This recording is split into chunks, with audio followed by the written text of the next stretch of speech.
Welcome to the final Livemas of 2022. Livemas, Vlogmas. It is the final live stream of the year and is probably going to be my last video of the year because I'm not going to have time to put up another video before the end of the year. I am traveling next week to go see family. And then the week after, we're going to be home. And frankly, I just need a break because I actually get a week off of work, which I desperately need. But we are here today and we can enjoy each other's company right now. So if you're joining me on the live stream, welcome. So glad you're here. Please let me know that you're here in the chat and, you know, what you're drinking, what you're working on, how's your Saturday going. Normally I do this, normally I do my live streams on Sundays, but I have a hair appointment tomorrow and it's Hanukkah. Well, tomorrow night is Hanukkah and we're traveling on Monday. So it's just, tomorrow's gonna be a busy day. So I moved the live stream to today on Saturday at 2 p.m. And I'm very excited for this live stream because we are going to be doing the yearly, this is the second year I've done this, Crimes Against Fiber, and we're going to do it live, so you get to comment along with me. So I'm very excited about this.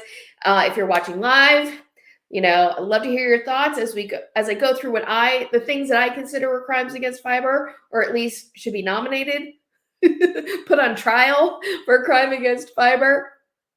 And if you're watching on the replay, I would love to hear your thoughts down in the comments. If you are watching on the replay crew, we love you. Stole that from Emily Baker.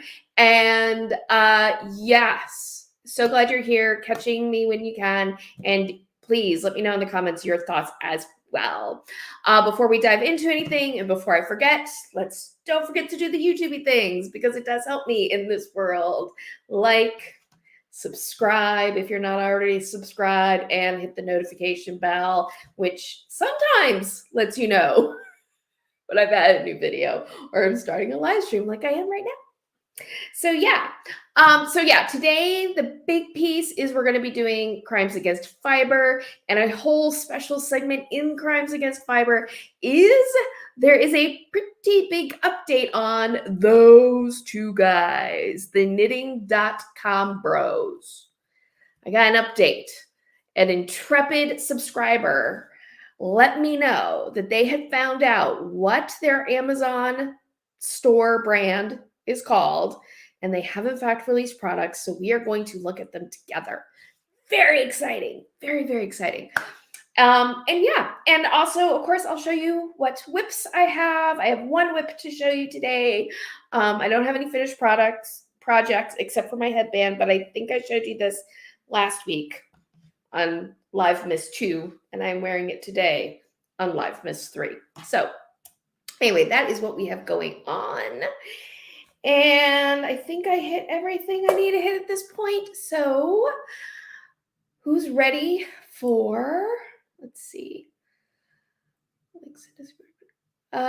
Just making sure. Okay. Oh, I do have one other thing that just a reminder, as always, in addition to having timestamps down below, if you are watching on replay, did I actually say that before when I was talking to the replay crew? I don't think I was. If you are watching on replay, I do have timestamps down in the description box so you can skip to different parts of the stream. But also down in the description box, if you'd like to help support my channel, you will find affiliate links, buy me a coffee, or you can always leave me a super thanks. All of these do help support my channel so I can keep doing what I do here on the UB of the tubies. Okay, so we're going to do a whip, then I have a quick little update for you on a personal matter, and then we're going to jump into Crimes Against Fiber because I got a lot to say about that. I got a lot to say about Crimes Against Fiber. I realized that I forgot to put up on Twitter that I am live streaming right now, so I'm going to do that really, really quick. So I apologize, but this is the joy of live streaming, is you never know what's going to happen. Oh, it's so hard to get to things sometimes. Your channel. I have to get to the link, which is right here. Thank you. Thank you. Thank you. Thank you. Share. Twitter. I am live now. Hashtag knitting. I usually do this before, and I didn't because I was organizing all of my media for Crimes Against Fiber. Okay, done. Whew, got that done. Okay, so let's look at my whip. What am I working on right now? Well, okay, first of all, I'll show you this. If you've been watching my Livemas, this is still a whip. I have not finished it. I only have like a dozen rows to go. I think that I'm going to finish this today. I'm going to stop with the other whip that I've been really working on, and I'm going to finish this today. I want to finish this before I leave town. But yeah, this is you can kind of get a sense of what it looks like. This is a beanie hat that I'm making for my husband. It is stranded color work. It's called Snapshot by Gritty Knits. I think that's correct. I got her name wrong last week. So, but yeah, I'm almost done. I just have to finish the crown shaping and then I'm finished. The neat thing about this project is I've tried a couple of new techniques with it because this is a stranded color work project, but it has rather long floats. So 2 things that I've done with this project that I had not done before is 1, I used a technique to capture the long floats called ladder back jacquard. I am a big fan of it, and I'm going to do a video about it next year, in the coming year, which is like 2 weeks away, 3 weeks away. And the other thing that I've done with this hat that I had not done before is I used Portuguese knitting, and I knitted the stranded color work inside out so that the purl side was actually facing me while I was doing the work. And I have to say, I have really enjoyed doing color stranded work using Portuguese knitting. So if you'd like a video about that, how that works, why you'd want to do it that way, anything like that, let me know today if you're watching the live stream or down in the comments below. My other whip that I'm working on, which will also factor into looking forward to the coming year, is a Tunisian crochet project that I started last week. This is part of my Fasten Off Yarn Along projects. If you don't know what Fasten Off Yarn Along is, Fasten Off Yarn Along is a make-along that goes on this time of year that is an off-Ravelry alternative to the Ravelry gift-along. There's a discount period that's already passed where designers offer part of their catalog or their entire catalog. It's up to each designer up for a discount. So you can get a whole bunch of patterns for like 25% off. And then throughout the month of December, there are games on Twitter and there's a Discord and then various games go on and people do a make-along. And this headband was my first project that I was doing part of the Fasten Off Yarn Along. My second project is a Tunisian crochet project, and this is where I'm at with it. I will hold it up a little bit close. It's hard. I can't hold it up too close because then the light is too bright on it. But this is called Touch of Honey. I will put a link to, after the live stream is over, I will put a link to this pattern down in the show notes in the comments and in the description box as well, if you're interested in it. And it is lovely. It uses a stitch pattern called Honeycomb, and it is a very beginner-friendly Tunisian crochet project. If you're interested in doing Tunisian crochet, learning Tunisian crochet, this is very beginner-friendly. It starts at 1 point. It uses something called a full stitch to do your increases, and it's a combination of Tunisian simple stitch and Tunisian purl stitch. So if you can do a Tunisian simple stitch, you can do a Tunisian purl stitch.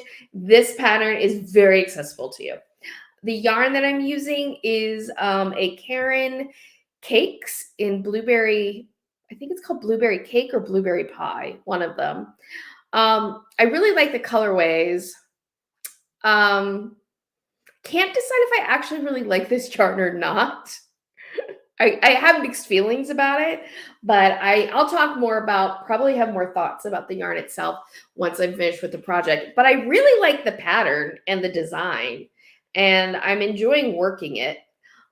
So this has been really fun, and I am planning in the coming year to do some videos on Tunisian crochet, how it works, how to get started in it.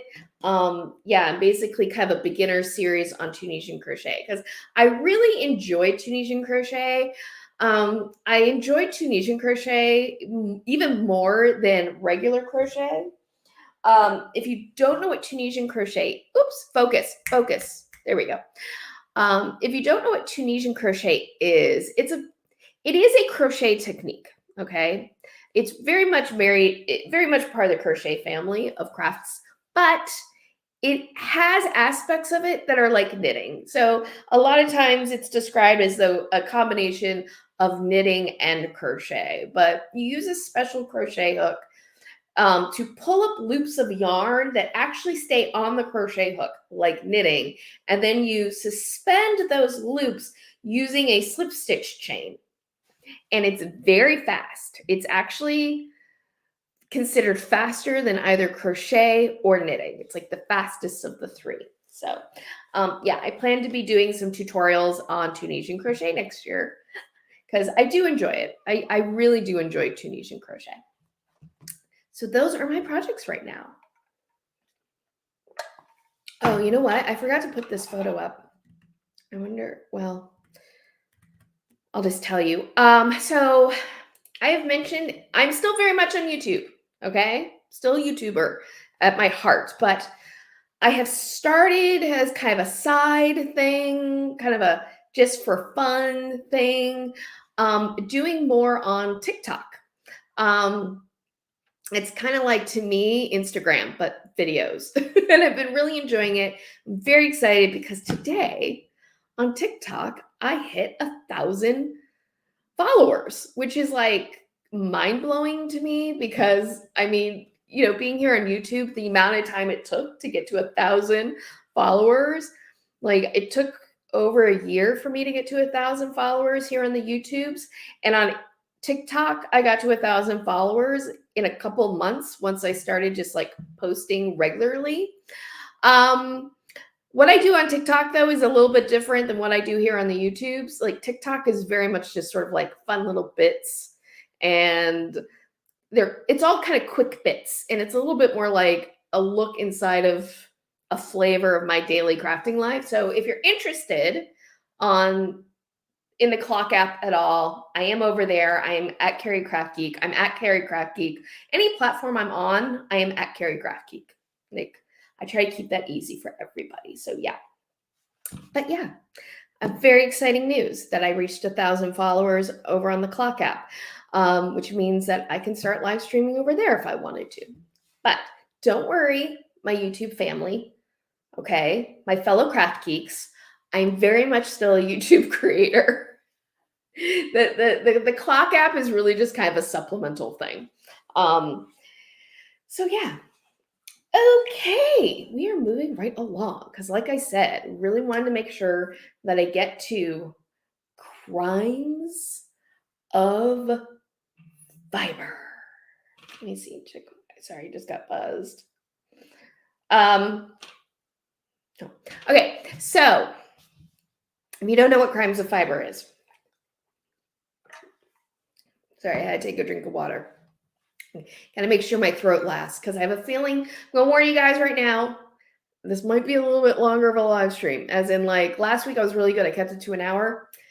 I think this one's gonna go over an hour. I want to try to keep it under 2 hours, but this one could easily go over an hour, depending on how chatty we get about crimes against fiber. Okay, so what is crimes against fiber?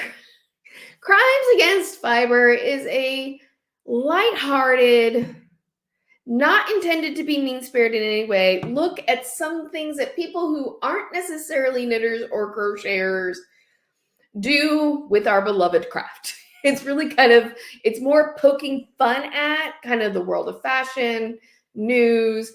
I do not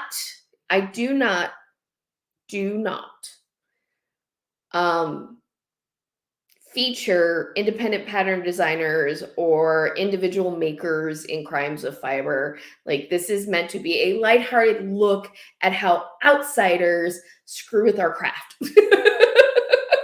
It's calling out the effery of the outside world.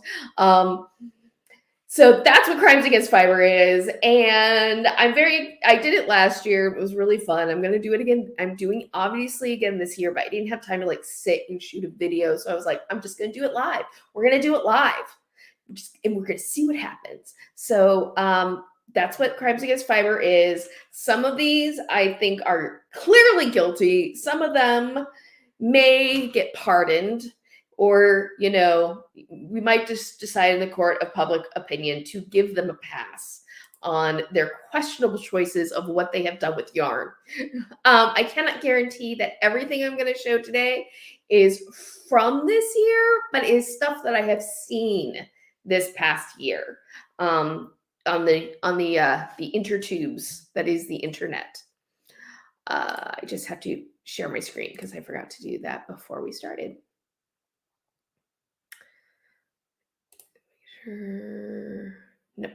No, that's not it. Where are you? Oh, that's okay. Got to get to the right place. Here we go. All right. So first up, we are going to look at we're going to looky look. Nope. Here we go. Okay, found it. Hello. I didn't mean for that to pop up as soon as it did. Sorry, meant to have a little bit more of an intro. I'm going to just remove that real quick. Okay, so this is the fun of live streaming. Mistakes will happen. So first up, first category has to do with production designers, prop masters. Can you please, I am begging you for the love of the primordial sheep, okay, to please figure out the difference between knitting and crochet, or at least consult with somebody who knows the difference between knit and crochet, because you guys seem to have a problem. I'm sorry, let me be more gender inclusive. You people seem to have a problem with this. And just example number one, I don't know what media this is from. But this came up on Twitter and we all had a good laugh because this, in this woman's hands, is clearly crochet. That is a crochet project. It's adorable. Why is it hanging on 2 wooden needles? Like, what? Oh, hello, Bear. Thank you so much for being here. I'm so glad you could make it. And you're here right in time for Crimes Against Fiber. I cannot wait to hear your thoughts as we go through. Now, there's part of me that's like, maybe the person does know the difference and they just think it's a funny joke. You know, like, we'll put a crochet project on 2 wooden needles. Well, those are probably bamboo needles. That bugs me so much too. Yes, it does. It bugs, right? And I gotta wonder, you know, are we being too sensitive about it? I don't think so. Why does it bug us so much when people confuse knitting and crochet? Like, I think part of it is, why does it bug us so much when knitting and crochet are confused? Because I love both crafts. I know there sometimes can be a little bit of sibling rivalry between the two. And I agree that, you know, crochet doesn't always get the respect that it deserves. Some knitters sometimes in certain spaces can get a little snobby about crochet. I think it's just like, I think there's one thing where people are like, oh, could you knit this for me? And they show you a crochet project. And you're like, well, that's crochet and I don't crochet. I mean, I do crochet, but that happens a lot. Or vice versa. The same thing happens in reverse. But yeah, it isn't. I do find it, though, annoying when it is professional media people, like production designers or editors at newspapers. We're going to get to those too, who don't get it straight. Because it's like, you should be more knowledgeable than that. Like, you should be more knowledgeable. It's one thing if like average person on the street doesn't know what the difference between knitting and crochet is. I don't expect them to. But if you are a professional doing professional things in whatever medium, you should know the difference or find out the difference. And I think that's the thing, because it feels like just this disrespect of, oh, it's all the same anyway. And it's not. It's not the same. We watched a movie the other night and they had a lady crocheting, not really, but they called it knitting. Yep. I could do a whole video. I've thought about doing a video. I just haven't had the time to really do the research on it, but of like things in movies and television that they get wrong about knitting. There's an episode of Marvelous Mrs. Maisel. Yeah.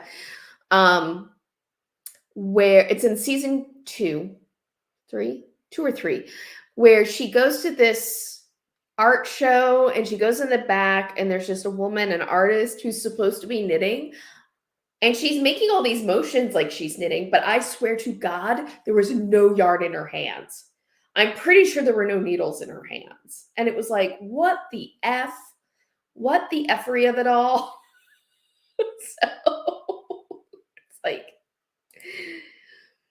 it makes it look like the dialogue feel they should get that right. Yes, it's not that hard nowadays to quickly look it up. Exactly. It's just that feeling of, oh, you don't have enough respect for what it is that we're doing to even take the time to figure out whether you have crochet in somebody's hands or you have knitting in someone's hands.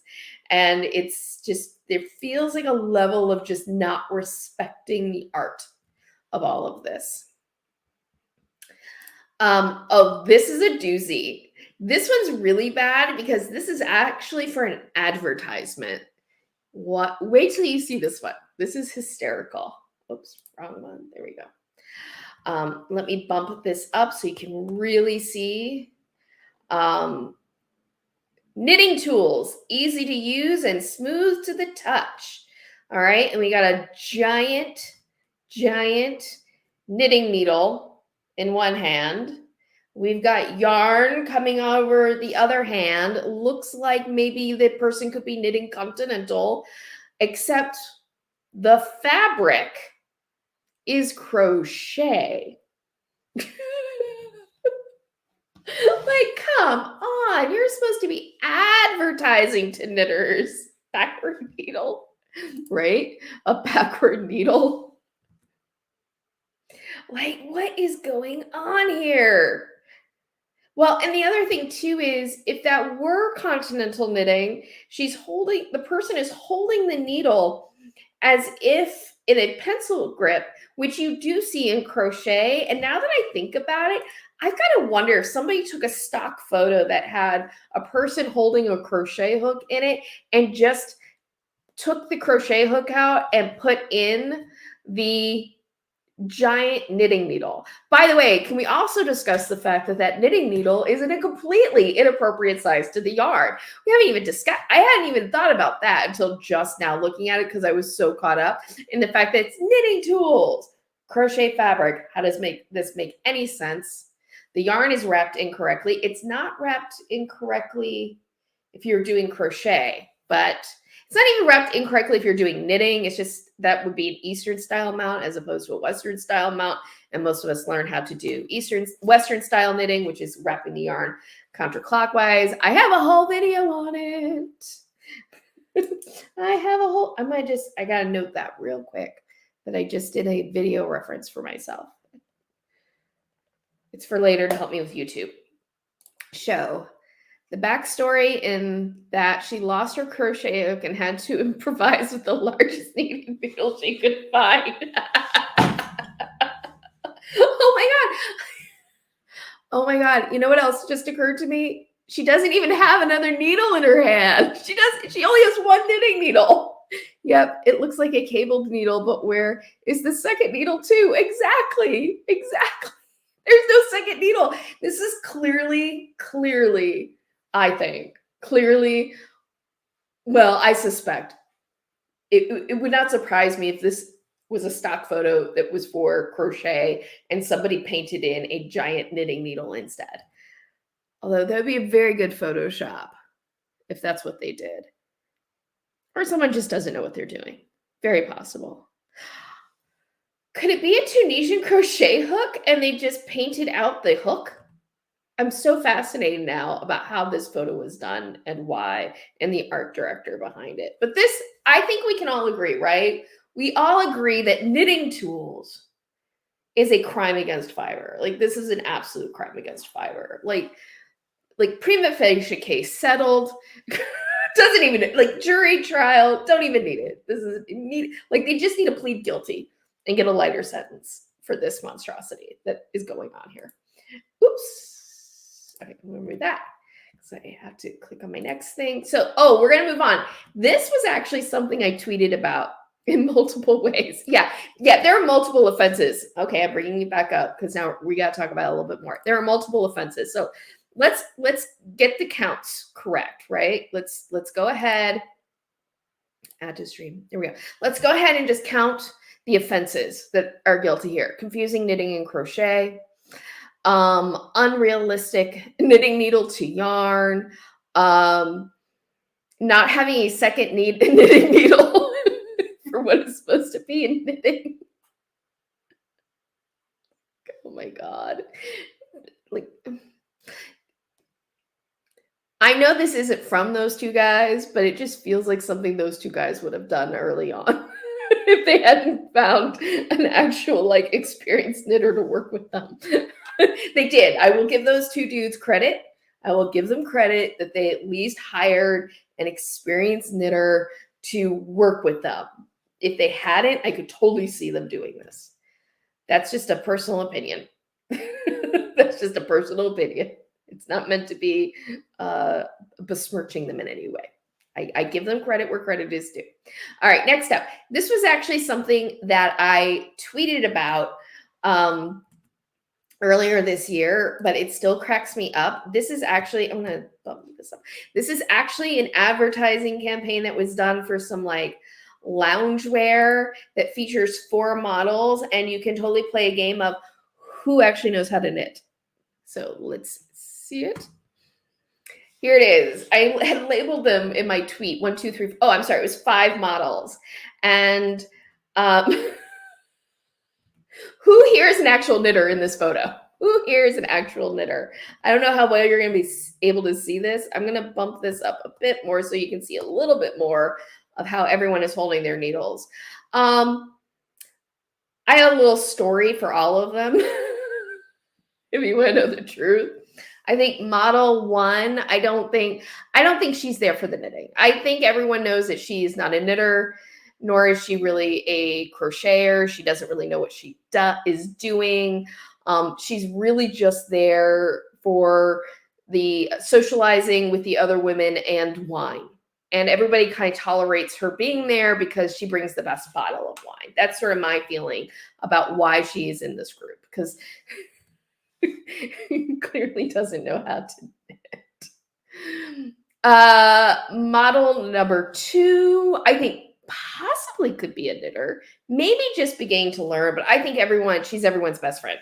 I think that she's probably really a crocheter, and everyone keeps telling her to just go ahead and bring her crochet because crocheting is welcome too. But she knows deep down that some of the people are going to be a little snobby about it. So she keeps trying to learn how to knit, even though she's really a crocheter, but she's like everybody's best friend. Like, everybody loves her. Model number 3, maybe a knitter. But I think number 4, I agree. I think 4 is maybe a newer knitter, but could be a knitter really trying to turn her knitting into into her niche. Like, she wants to be an influencer with her knitting and bring it to the youngins. 5, definitely a knitter. Probably is the knitting snob that makes the crocheter feel a little uncomfortable about crochet. I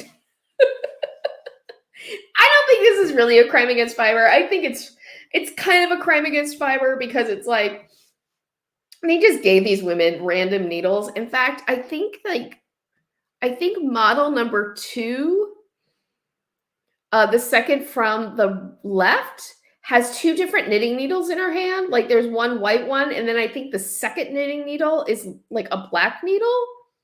I don't get it. But how they're all having to hold the yarn.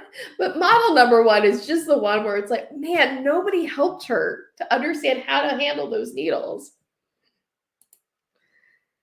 Number 5 looks annoyed by something. Yeah, I think, yes, I think she's the yarn snob in the group. I think she's been knitting for like 50 years. Well, no, she's clearly not 50. Not that there's anything wrong with being 50. 50 is a great age. But she's been clearly been knitting since she was a little girl and is a little yarn snobby. Probably was given acrylic to hold and feels like really lousy about it. So yeah. Advertisers, please, if you're going to have models, if you're going to give them knitting needles and yarn to handle, please have somebody on set to help them understand how to hold all of this so they look like maybe they're at least beginner knitters. That's all I'm asking. Let's promote the fiber art if you're going to use it to try to sell your brand. That's all I'm saying. That's all I'm saying. I didn't mean to remove it. Add that to stream. I meant to do that. Okay. So next up. Oh, okay. So this is just a random little bit that I'm going to show you right now because I'm kind of done with the like props and advertisements portion. And this was funny. Somebody started an account on Twitter before Twitter became a hot mess that it is now, called What Should I Knit? That was sort of a random generator of project ideas. And every single one of the ideas that it ever came up with was a crime against fiber. But this was the one that I screenshotted early on because I felt like this was just trolling. You should knit a 1x1 rib dishcloth in Noro silk garden. What the F? That sounds like the project from hell.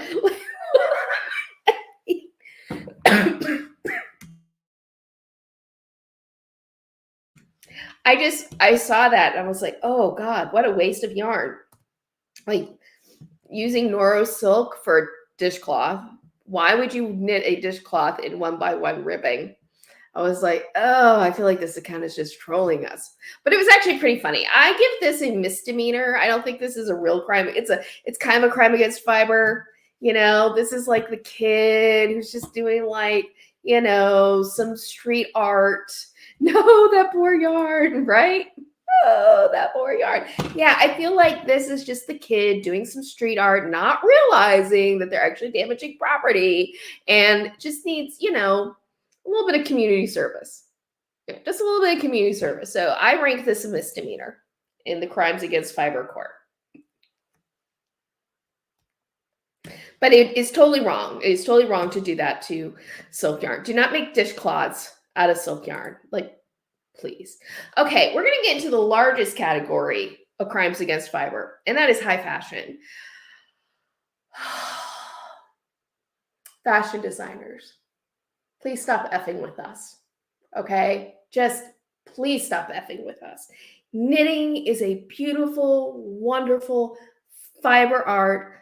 Please take the time to understand how to use knitting in a way that is appropriate, that is beautiful, that doesn't feel like you're trolling us, that doesn't feel like you're wasting yarn. Because and like, let's not forget, I think a lot of this is going to be knitwear, but let's not forget, you can create knitted fabric with a machine. You cannot with crochet. Just going to throw that out there now. But this first one really kind of sets me on edge for reasons I'm not completely sure about. What is this? God. I'm going to really zoom in on this so we can really see the details of how atrocious this is. Now, this isn't something like where this is poor taste in my mind. To me, this is just poor taste. Like, the proportions on the shoulder are like so bad. Why is there ribbing right here in the triangle shape? So unflattering. I think I could be wrong, but I think that might actually be mesh. Like, like I'm wearing my clapety today. It has these drop stitches, so it has these ladders purposely built into it. I think that shirt is doing the same thing. I think it's like a drop stitch mesh. Please stop doing it. Like, and then we go down. I think some of the knit, like the bracelets, might actually be made from yarn. Not positive. I don't understand the belted sweater skirt thing. The pants are just, it's just ugly. If you're on Twitter, you're still there. There is a account to follow if you like to watch like anything like fashion relators. But but she's Julie the Cranky, and she wrote non-knitters should be banned from knitwear design, and I totally agree based on that. Hello, Donna. Welcome. That outfit reminds me of an old blog called You Knit What? That's what it feels like, right? That is a You Knit What? Yeah, so I think we all agree that this outfit is guilty of a crime against fiber, and that I think probably should be sentenced to, certainly the designer, I would ban them from knitwear design for at least 5 years. And in that time, they're going to have to do some remedial coursework in knit. Like they're going to have to learn how to hand knit themselves so that they can have an appreciation for the craft before they are allowed to design anything more. But let me tell you, I've got some You Knit What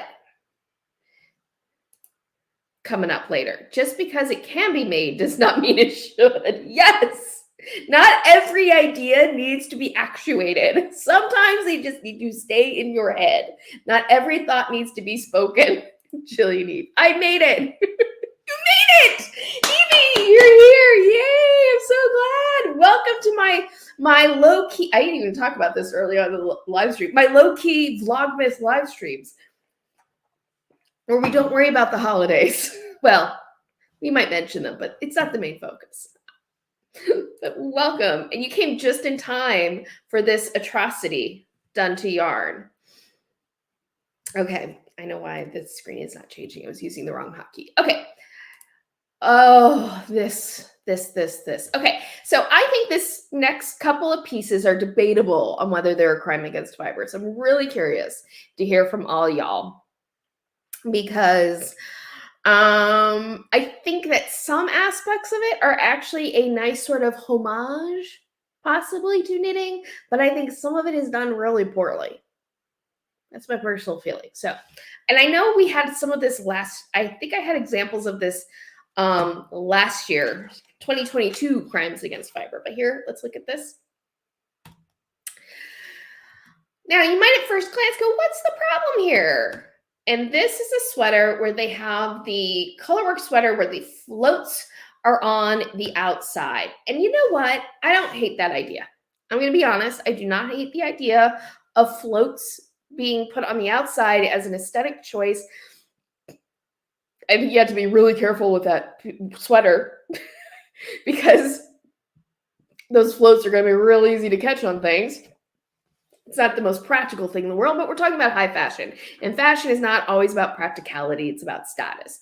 Where I take issue is not with the floats, personally. Love to hear your opinion. Let me know in chat or in the comments below if you're watching on replay. Gotta get those comment plugs in. But I take issue with the tails just dangling down. That's where I take issue. Like, please weave in your ends. And I say this as someone who does not like to weave in ends. Also, now that I look more closely at the sweater, let's see. Hopefully this is showing up okay. This is seamed, I realized. That is a raglan seam line, guys. So that means that this sweater is not a yoke sweater like you would traditionally do maybe with, you know, a lot of like Scandinavian techniques. Exactly, Bear. It does. It looks inside out and unfinished because it is unfinished because the ends are not woven in. And again, that is a catch hazard. That is not practical. I mean, it's a choice, but also I got a question using the raglan shaping of the shoulders with stranded color work. I think that's always a dangerous move, but I'm going to show you an example later of a train wreck of this sort of construction. But I'll say this, just looking on the floats, at least it looks like they made sure the color work stayed inside the raglan lines so that you don't get mismatched stuff happening. Evie, imagine a drip of food lodging down in those floats. Oh my God, the crumbs. Look, this is not a practical sweater. You're not going to go, you can't wear this to go eating. To any kind of restaurant, food, no. Just plan not to eat while wearing the sweater. You don't want to be in any crowded spaces. It's going to catch on people's bags and their purses. Like, you pretty much just wear this at a photo shoot or a runway. That's pretty much where you wear it. You wear this at a photo shoot or a runway. Reminds me of the sweater song, Undone. Oh, the sweater song. Love that song. Let's see. I'm trying to remember how it goes. If you want to destroy. Okay. I can sing, but not when I'm nervous. And right now I would be really nervous to sing. So please, like, be graceful. Give me grace right now.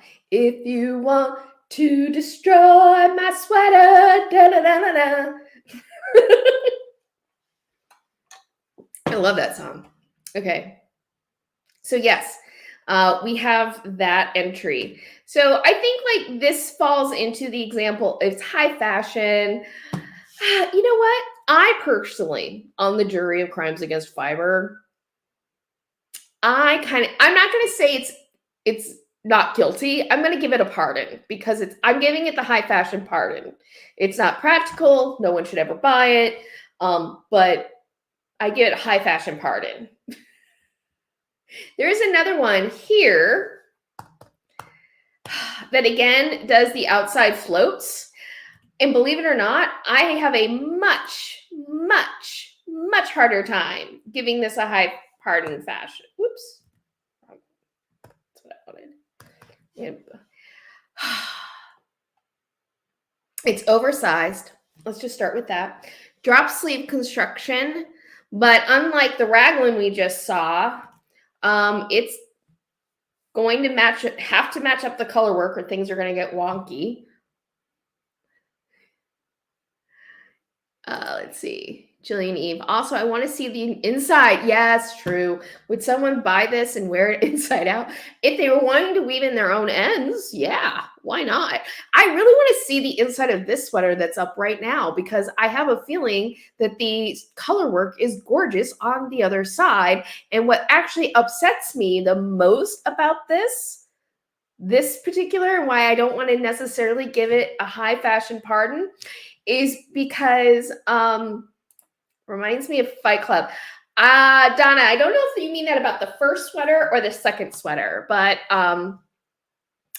yes, I could see that for both these sweaters with the floats on the outside. What bothers me is at least the floats on one. Here, I'm going to flip back to that photo real quick. The floats on this are really nice and tidy and well done. Well, you know what? I say that, but look at all these raggedy ends. I take that back. Because there's all these like ties or something going on. Maybe they just added that on for texture. But this one, the floats are purposely done poorly. Like you've got these long floats and nobody did nothing to capture those floats. Nothing. There was no traditional like weave as you go. There was no ladder back jacquard, nothing. It's just, we're going to just leave long dangly floats that anything could catch on. Like, oh my God, let me just tell you, this sweater, I would die. It would probably kill me because with clothes that don't have floats all over them, I catch on things, right? And get pulled back. This would actually be a death trap for me because something would catch on it and I get pulled down to the floor, concussion. Like it would just be just nightmare. Donna, snagged on everything. Exactly. Snag on everything. Like, it's just no bueno. Also, we have the knot once again, not weaving in the ends. In fact, I think if I look really closely, whoops. Okay, how do I, there we go. I don't know what I did there, but I did something. I think they twisted the ends together or braided them. Again, catch on everything. Please weave in your ends. Please weave in your ends. Please weave in your ends. It's 9 o'clock. Have you woven in your ends?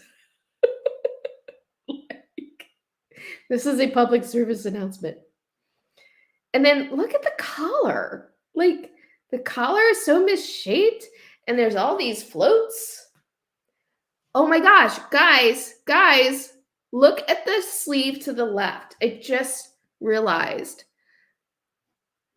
The sleeve, the left sleeve with the hand waving, that is outside out. That's the correct out. So you can see what the pattern looks like on the outside or what's on the inside. I gotta say, I think the sleeve looks better. Stay away from heavy machinery warning. Yes. Oh my God. That is, oh my God. Don't make pasta while wearing this sweater. No paper shredders, nothing. Evie, I'm rebranding my UFO pile as high fashion. Oh, clever girl. That is such an interesting idea. Donna Schmidt, yeah, Carrie, I don't know about these two sweaters. Okay, I think that most of you are wanting to just give a straight up conviction of crime against fiber. What would your penalty be? I think that the obvious penalty for them would not being allowed to do anything with color work for at least a year, 10 years, all no floats on the outside, all color work outside. My God, the sleeve. Yeah, right? They actually sewed on the ones, just the one. Look at the right sleeve. The right sleeve has all the floats on the outside, but the left sleeve, we're going to give you a little taste of what this looks on the inside. So you could theoretically turn this inside out and just have one sleeve of snags, of snag heaven, or hell as you might see it. They're guilty. Yeah, I think we're, okay. I have been overruled. I feel like I'm being overruled on giving the high art or the high fashion. I feel like I'm being overruled on the high fashion pardon. I think we're going to have to go to sentencing. Like I said, at least 1 year, no color work design for them. Whomever the designer is, 5 years of like all traditional knitting for 5 years at least. Oh, this is a good punishment. It looks like it could have been a nice sweater if they'd done it properly. Yeah, it does, doesn't it? Like, I think that design on the outside is really nice. And I love the black and the red and the white. I think that's like, I really love that sort of like high graphic color combination. Evie, punishment, weave in all the ends. Not just weave in all the ends of the sweater, but they actually have to, we get a website where we get to put our name in and they have to personally come to our home and weave in ends for all of our projects to help us get to finished object state.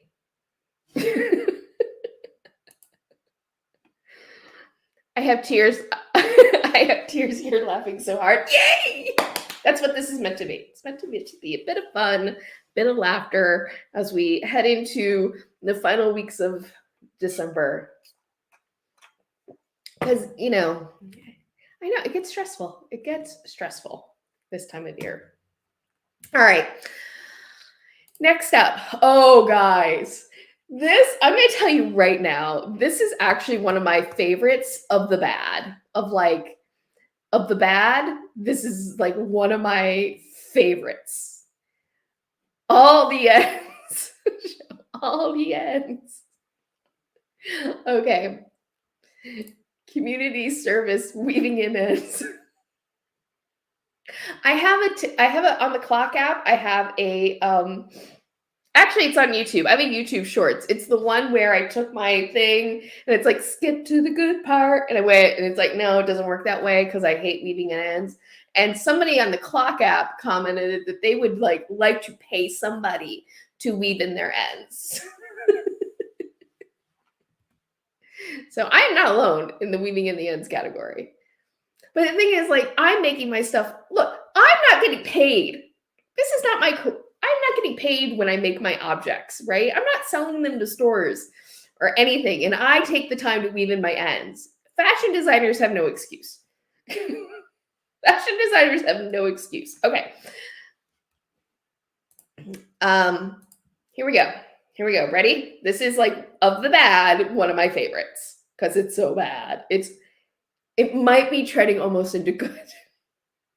Ready? Ready? Here we go. There we go. Like,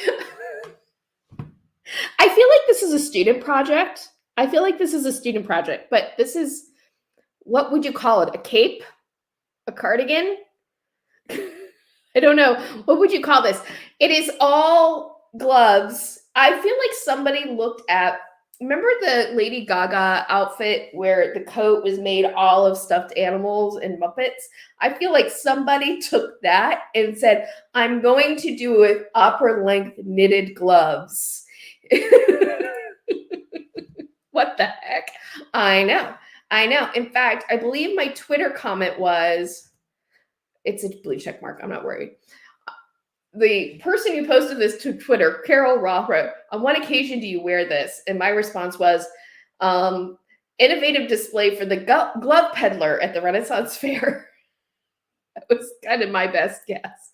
But there is something, I feel like there should be some sort of like traditional song that someone plays on a mandolin that follows this thing around. I don't know why my brain goes there, but it does. Oh man, it's so bad. It's so bad, but it's funny bad. Like, I just don't even know like what the person, and look, all the way down to the knees. And are they stuffed? I think they actually stuffed the gloves because those gloves just look like they're poofing out a little bit. Oh, and then the hands around the neck, that's just kind of creepy. That's just a little bit creepy. It's like the hand glove monster. Jillian Eve, this is camp. I kind of love it. Yeah, that's true. This is very campy, and it definitely falls into that category. Quite a few years ago, the Met Gala did camp as their theme, and I kind of wish that a lot of the people who've gone to that had gone more in this direction. It is funny. So, and see, this is the thing with Crime Against Fiber. A lot of this is personal, like, these are about aesthetics. So it's like kind of your personal thing, whether you dig it or not. Okay, you know what? I'm going to vote not guilty as a Crime Against Fiber because even though I think it's bad, it is campy. It's clearly meant to be campy. And, it's like, it's not meant to be practical. But I don't know how others may feel. If they think that this is a Crime Against Fiber, or if they're willing to give it a not guilty in the name of, student fashion designer. Because we don't want to discourage the young fashion designers out there. This is camp. I kind of love it. Hello, Eileen. Miles. Thank you for joining us. I think it might qualify as a poncho. Oh, yes, it could be considered a poncho. I think I could put that under the poncho category. It'd be really hard. I mean, don't get me wrong. I love a good poncho, but that's so true. I enjoy a nice, I find ponchos really comfy, I don't know where are his arms? Where is that model's arms? You can't even see them. Do you think one of his arms is wearing the gloves? Where are his arms? And do you know what? No, those are fingers. Okay. I had the same kind of thought, Donna. Technicolor Dream gloves. Seems like it would be heavy and hot. It would be very heavy and hot, but knitting, a lot of knitting is meant for colder temperatures. I think for me, well, obviously I live in Southern California. Well, you may not know this. I live in Southern California, so obviously I don't think there would ever be a time and place for me to wear this, practically speaking. But even if there was, it's not practical. Like, I don't know where your arms move. But again, it's camp, it's high fashion. It's not necessarily meant to be practical and wearable. It's meant to be high fashion. What? It's like a status thing. So interesting. So interesting. But I think, I personally, I give it a not guilty. I give it not guilty. All right. I'm going to switch to the next one. Oh, okay. Guys, I'm going to tell you right now. This is another one that was found by Julie the Crinky on the Twitters. So another high fashion thing. And it just, all right, I'll show it to you. Ready? Here we go. A furry creamsicle enters the building. What is this? What is this? It's like, poor woman. It's like, is it felted or is it just fuzzy? I'm not quite sure. But you have the hood on the top, the color. Although here's the thing. I don't hate this color. I actually really like this color. I don't like this color all over because you end up looking like a creamsicle. In this case, a fuzzy creamsicle. It's like, and it goes all the way down to the boots. The boots are covered in fuzzy creamsicle orange yarn. This is the classic, how many Muppets had to die for this look? Just awful. I'm sorry. Or a hot dog. Yeah. Does kind of look like that too, doesn't it? Oh my God. What? But the thing is, it's also just the design itself. It's not just the color, because I'm trying to imagine this working maybe black, but it would still be a joke. If it was black, it would be like, black cat enters the runway. Like, it's just, I don't see any world where this works. Again, I know it's high fashion. It's not meant to be practical, but I'll say this. If you took just sort of the jacket on the top, took everything else away and just had the jacket, and you paired that jacket with like a shirt underneath and pants, there'd be something workable there. So it has something salvageable. It's the hood that makes her look like a hot dog. Yes, it is. It is absolutely, Donna, it is absolutely the hood that makes her look like a hot dog. Or I thought like immediately a creamsicle. The hood and the color together just makes it look like it's just terrible. Just don't. Oh, it's so bad. It also makes me feel itchy looking at it. Doesn't it kind of just look like that would be an itchy yarn? Like, just looking at it, that just looks itchy to me. I just feel like my skin would crawl. So I give this guilty. I think the person's not allowed to work in wool for 5 years. They're only allowed to make things out of cotton jersey. That's my punishment. No wool for you. Everything is cotton jersey. Okay. Next, I'm moving through these a little quickly now. Sorry. Oh, okay. Yeah, so this is the last of the bad fashion. Eileen Miles, the jacket would be cool as a statement piece on its own. Yes, I agree. I think the jacket is the only salvageable piece of it. She doesn't look happy to be in it. No, she doesn't. But models usually don't look very happy to be in their clothes, do they? They're supposed to be blanks and just walking hangers for the art that they're wearing. Art. Some of it is art. And then there's what we're looking at today, which is art. In my opinion, this is all a matter of personal opinion. But I think this next thing is hands down the worst. Worst. Like jury verdict in 5 seconds, kind of bad, of crimes against fiber. Here we go. What in the holy hell of all of the ancient camelids is going on here?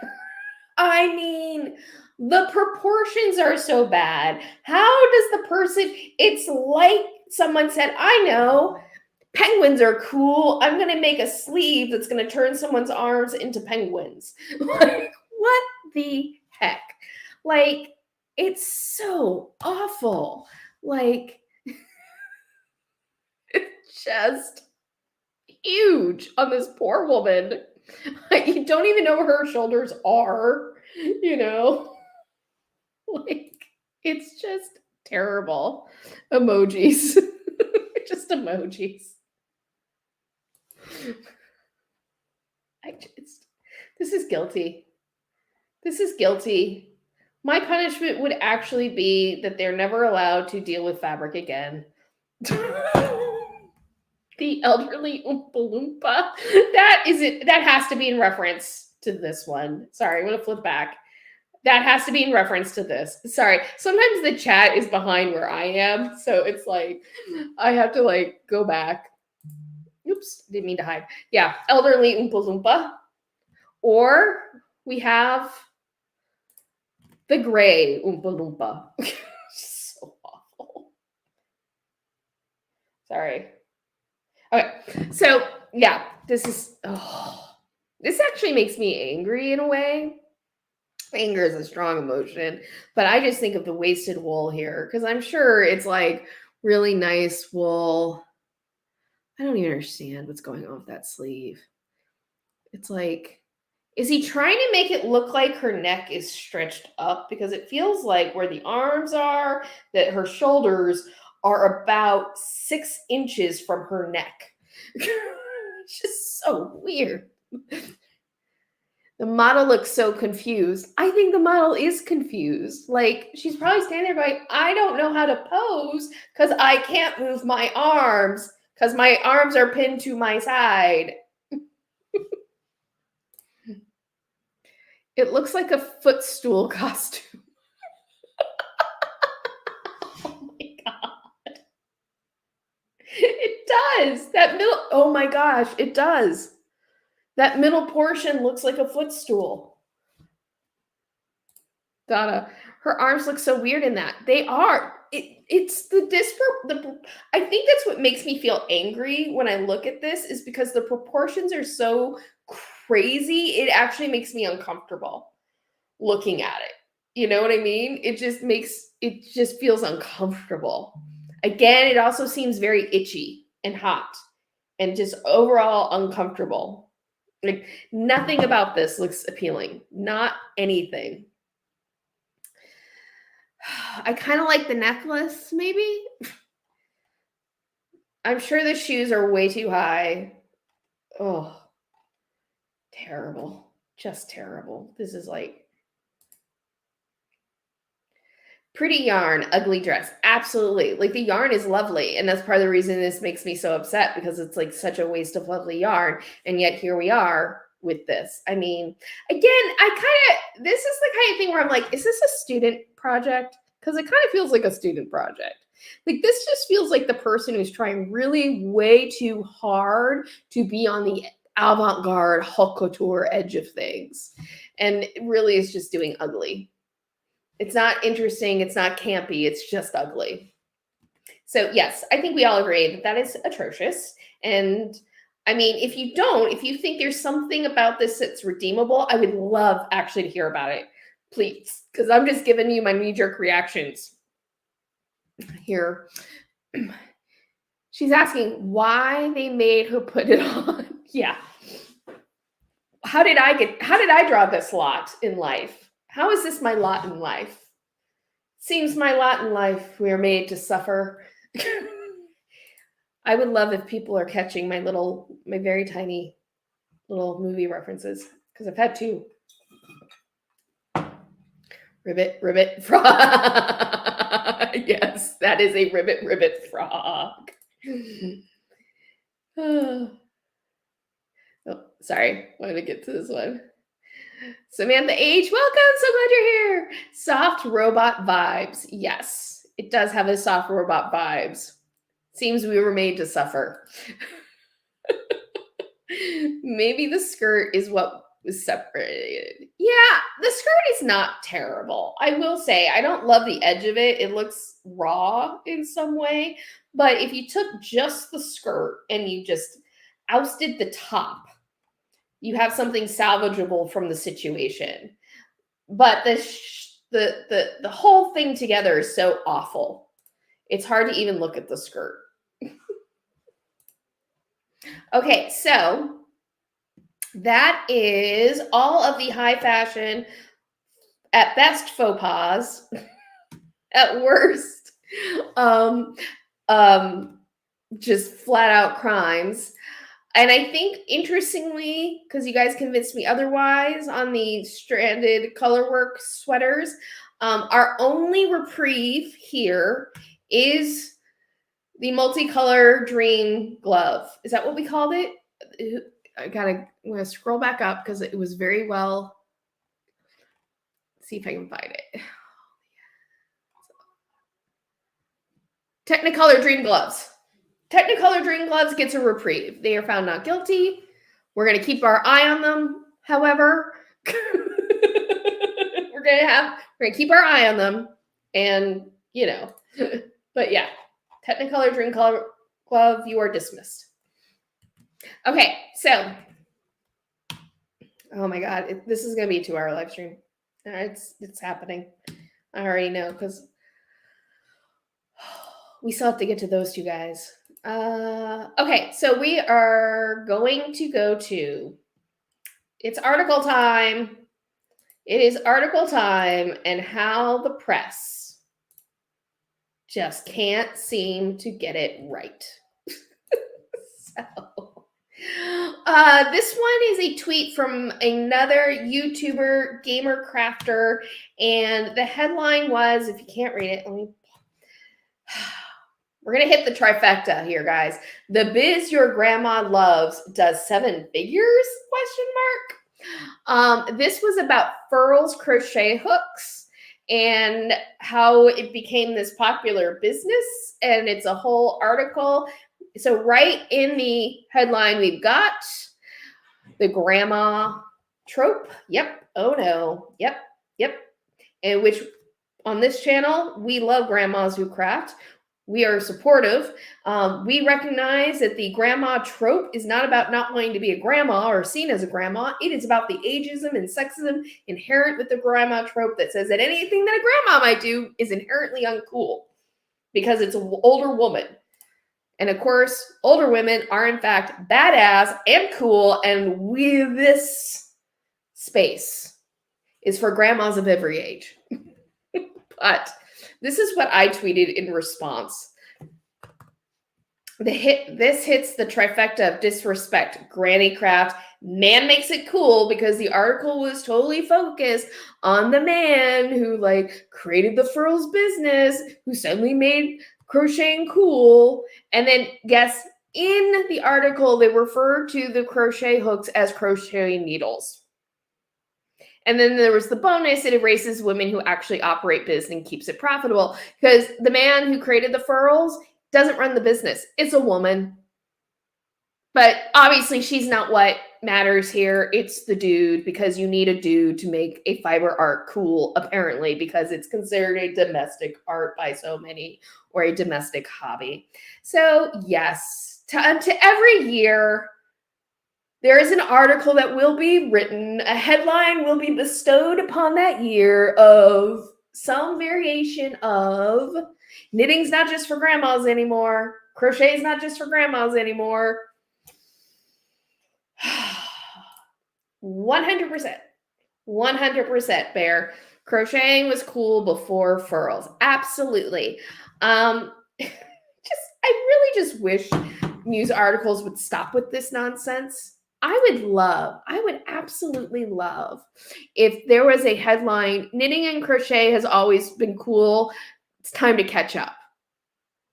Stop thinking that grandma is a World War II widow.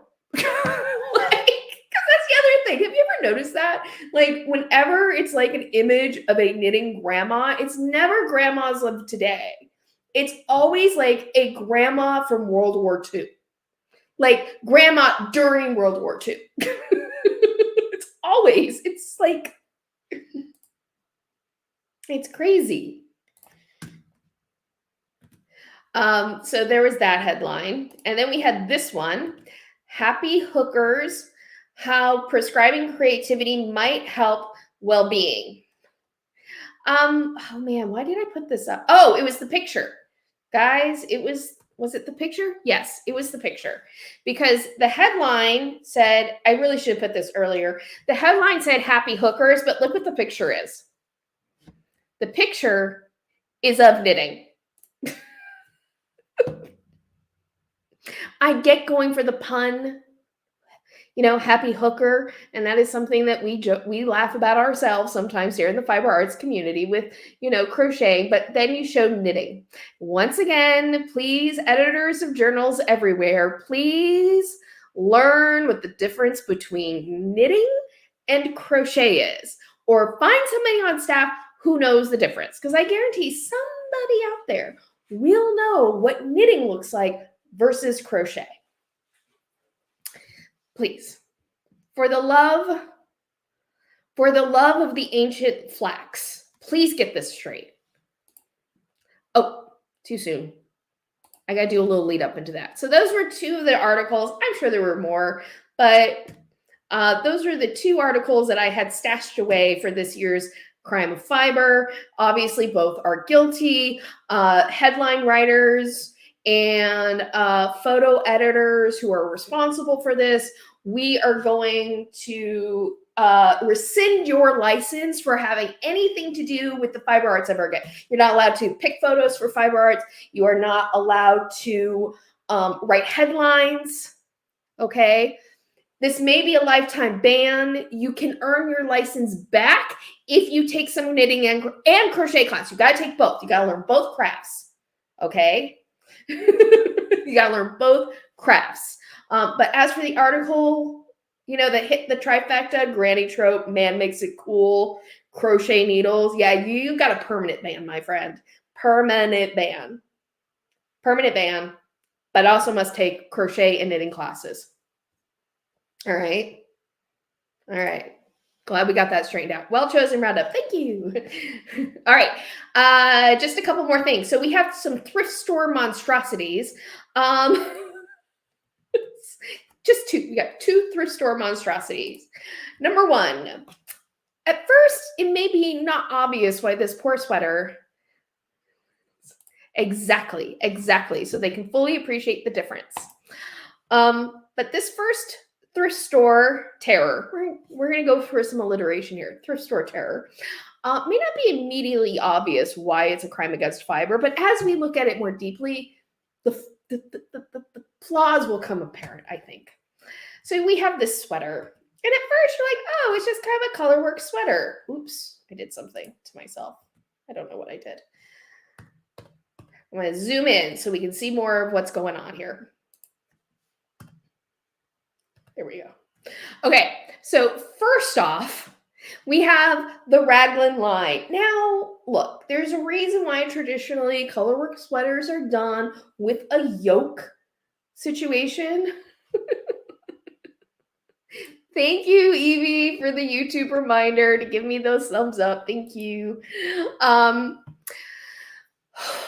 There's a reason why so often stranded colorwork sweaters are done with a yoke construction or a top-down construction that is going to have a seamless line, because seaming colorwork across a chest and sleeves so the colorwork match is really tricky. It's tricky. And this sweater fails. Like the colorwork stripes do not match at all.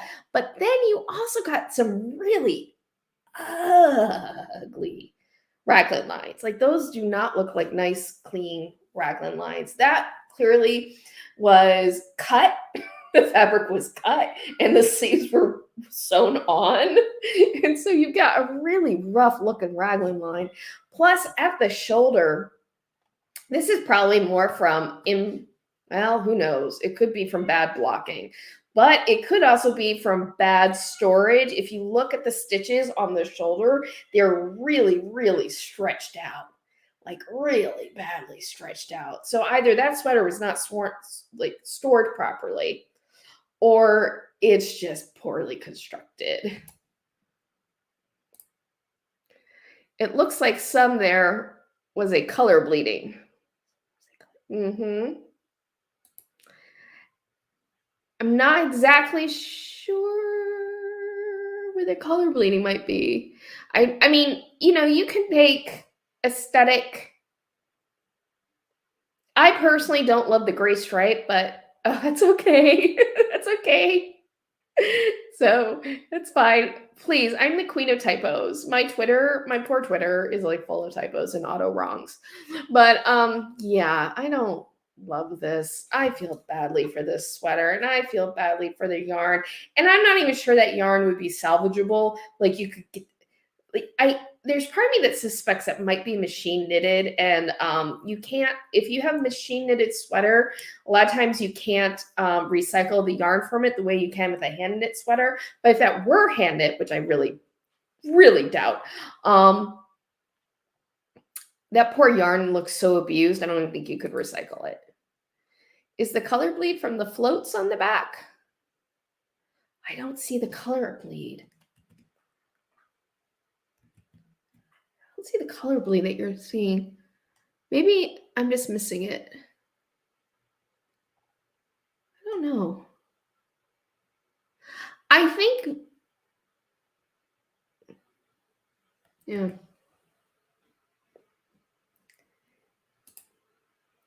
Maybe the black floats. Yeah, I could see that. It could also just be really loose. That's my thought. Yeah, I think that's what it is. I think it's the floats that are poking through by the diamonds. I think that's what people are talking about. It's this poor fiber. We're all like, what's going on with this? The dark spots on the white diamonds. Oh, yes. I see what you're talking about. Yes, that's the back floats. I see it now. Thank you for pointing it out. Yes, absolutely. That is the floats from the back poking through. And my guess is that's happening because either the floats are too loose or the sweater is just really stretched out. And so it's showing through. But yeah. Yeah, across the white diamonds. Yeah, I see it. Let me see if I can zoom in even more for the folks who might be not able to see it so well. But yeah, there are. Well, and you can see the stitches are really loose too. Like this looks overstretched. Like either over time it was hanging up and all the fabric just was, all the yarn, yeah, the fabric was just stretching, or it was really badly blocked. But I feel badly for this sweater. I do. Oh, okay. This next one. So, you know, this is an obvious crime against fiber. You know, I think that unfortunately, I don't think this sweater is salvageable. I think that, you know, maybe you could cut up the yarn and felt it, or maybe you could, I've seen some people try to do this where they've taken yarn and they've combed it out to respin new art yarn. Maybe we could do that with this and recycle it that way. But I feel like that's a recycle project in some way. Upcycle it. Maybe it would look better inside out. When in doubt, turn it inside out. That will save it. That's so awesome. Oh my God, this is the most fun live stream, guys. I'm having a blast. I hope you are too. If you are, please make sure to give the thumbs up. Oh, look how good I was with that. Okay, next one. Now, guys, this is one I'm not even going to have to tell you what the issue is. All right, here we go. There we go. A roving cardigan. A cardigan that is not yarn, that is roving. And oh my gosh, I mean, oh, people, have we not learned yet? Have we all lived through, I just spit. Anyway, we have all lived through the trend of making those giant blanket with roving and doing the arm knitting. And we all learned from that madness that those look good for 5 seconds and then they pill like crazy. And all you have done is wasted good fiber. It could have been spun into yarn and made into something that could actually last. And now you've got a cardigan, a multicolored cardigan that you're trying to do that with. Like, please, please don't do that. How many sheeps were sheared for this? And this is what happened to their poor fleece? Sheep deserve better than this. Our fleece-giving animals deserve better than this. No, spinning fiber wasted. Yes, I want to run. Who wants to run to that store, take it home, undo all the knitting, and just like salvage the roving? I mean, I can't spin. Well, theoretically I can spin, but I'm not good at spinning. I haven't put the time into it. But anyway, so bad, so wrong. And how do you wash something like that? You don't. Like, let's be honest. You can't wash it. That is such a good point, Bear. You literally cannot wash that. It would fall apart, which means you can't really wear it. All you can do is put it on a mannequin like I have here and display it in your home as a work of art and hope that moths don't get to it and hope that nobody touches it. You need to put it in a glass case because that's the only way that you're going to make it like last in any way. Complete waste. Oi gavalt. Exactly, Donna Schmid. Oi gavalt indeed. Just what are people thinking sometimes? Because this is not the way. This is not the way. Oh, guys, I just don't even know what to do with. I mean, this is obviously guilty as charged. Waste of fleece. Person who made this is required to go to Peru and learn how to spin from Abby Farquaad. That is their punishment. I'm actually doing them a favor because they're going to learn an amazing skill. But until she gives the okay, they are not allowed to touch anything. No roving, no yarn, no nothing. They've got to learn how to make yarn first. I'm imagining getting the in and out of a car without leather seats. You'd stick to upholstery like Velcro. Yeah, right? Oh my God. I mean, yeah, again, not practical. And you know, the thing about this is like the other like not practical high fashion pieces that we looked at. If you're wondering what I'm doing, the sticker came off my lip gloss and I'm putting it back on.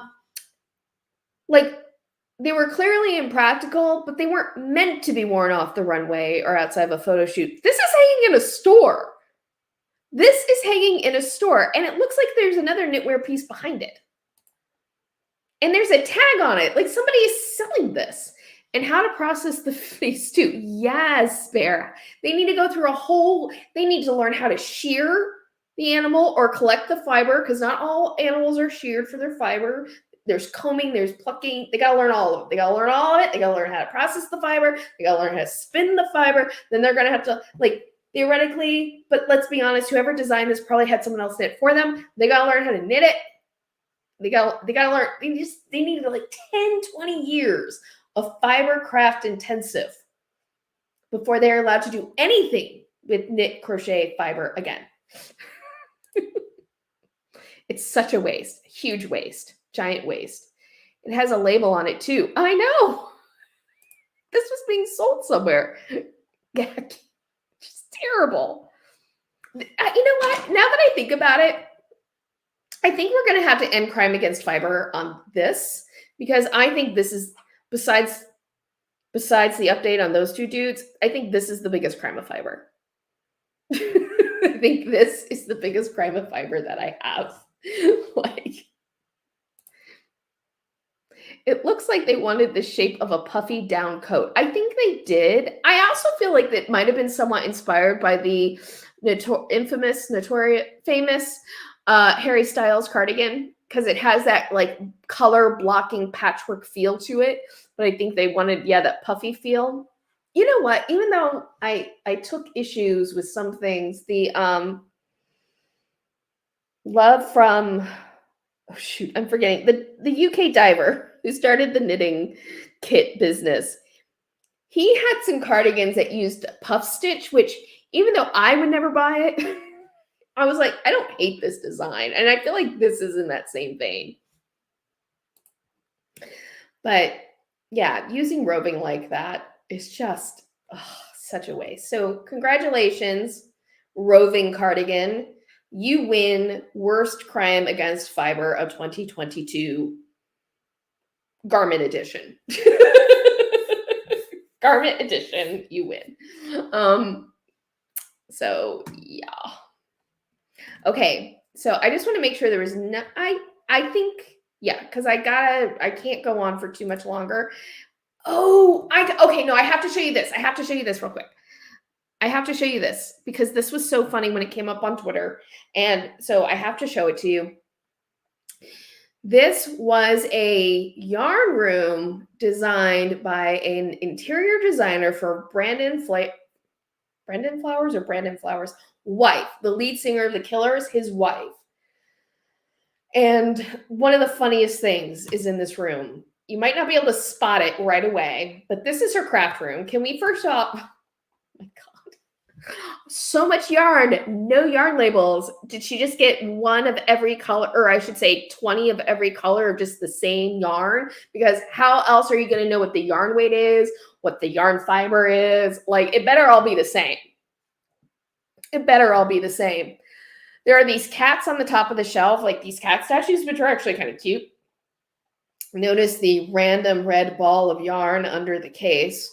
But what got Twitter all abuzz, what got Twitter all above, I'm going to go to a close-up of this, was this. Notice that there is a Swift on the desk with yarn around it.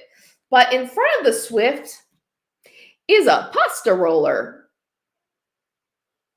Not a ball winder, a pasta roller. What the It's just ridiculous. I mean, the whole room is so impractical. This room is designed for knitting aesthetics, not knitting practicality. I'm so worried about moths. I don't know what's the fiber? What's content of all of this? Are you only knitting with one fiber? It's just terrible. Yeah, right. And a pasta roller. Why not? Why not just have a pasta roller attached to the desk? Sure. Because it makes no sense. This is ridiculous. Anyway, I had to show you that one last thing before we move on to those two dudes. Because we're moving on. We're gonna move on. I'm so authentic, right? So authentic. It's so authentic. That is so authentic. I totally believe this person is a huge knitter. Is there a way for me to use my pasta roller to wind yarn cakes? I need to know. I can't figure one out. I cannot figure one out. It's so ridiculous. This is what happens when non-fiber people get involved in the fiber world. Bad things happen. Bad things happen. Impractical things happen. Okay, we're there. Guys, we are there. We are there to those two guys update. I gotta mark this. Oof, boy.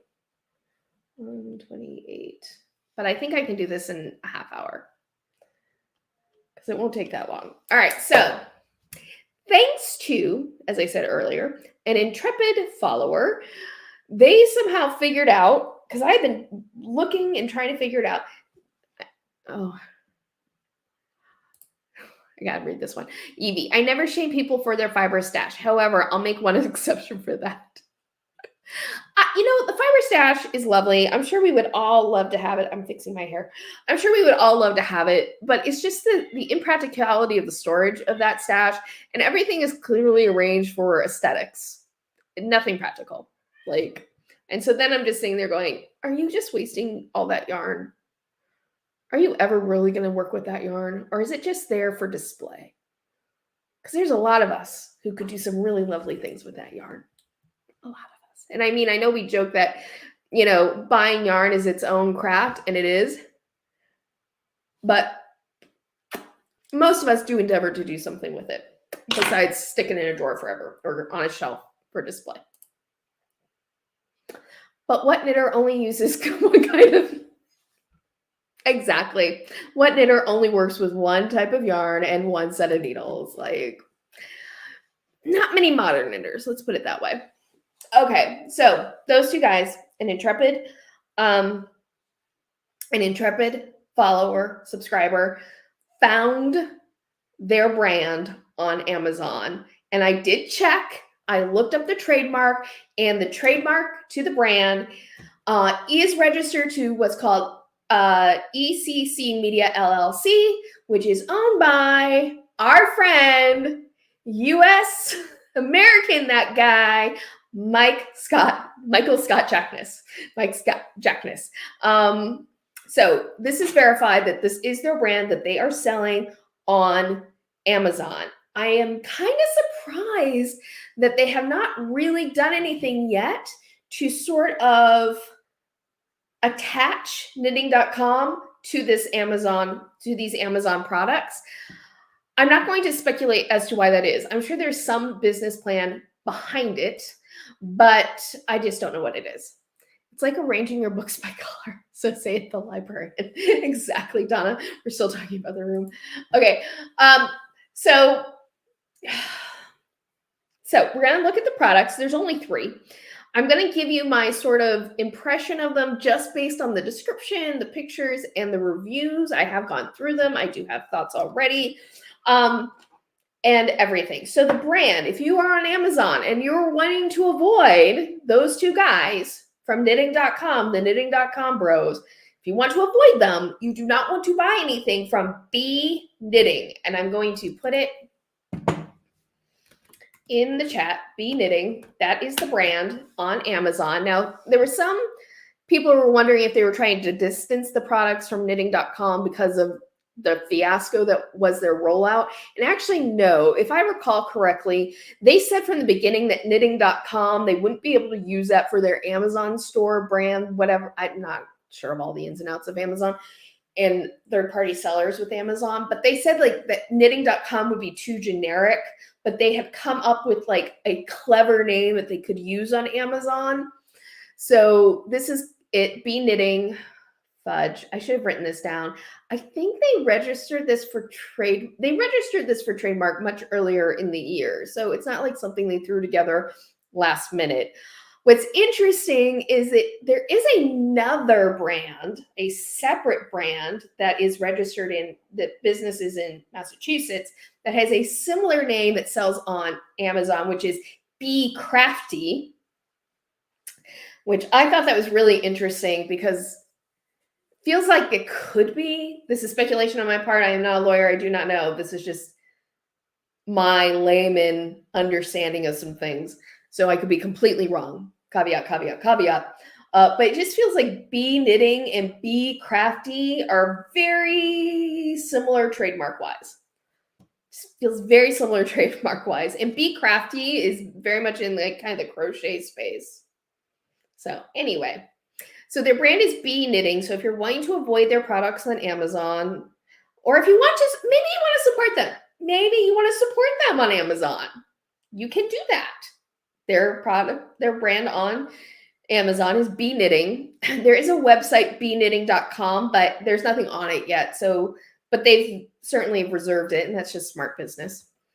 And they have 3 products. So I'm going to open up before we get into looking at the products. I do want to show this tweet, which I think has aged somewhat like fine wine. This is when the whole fiasco first started. not going over. There we go.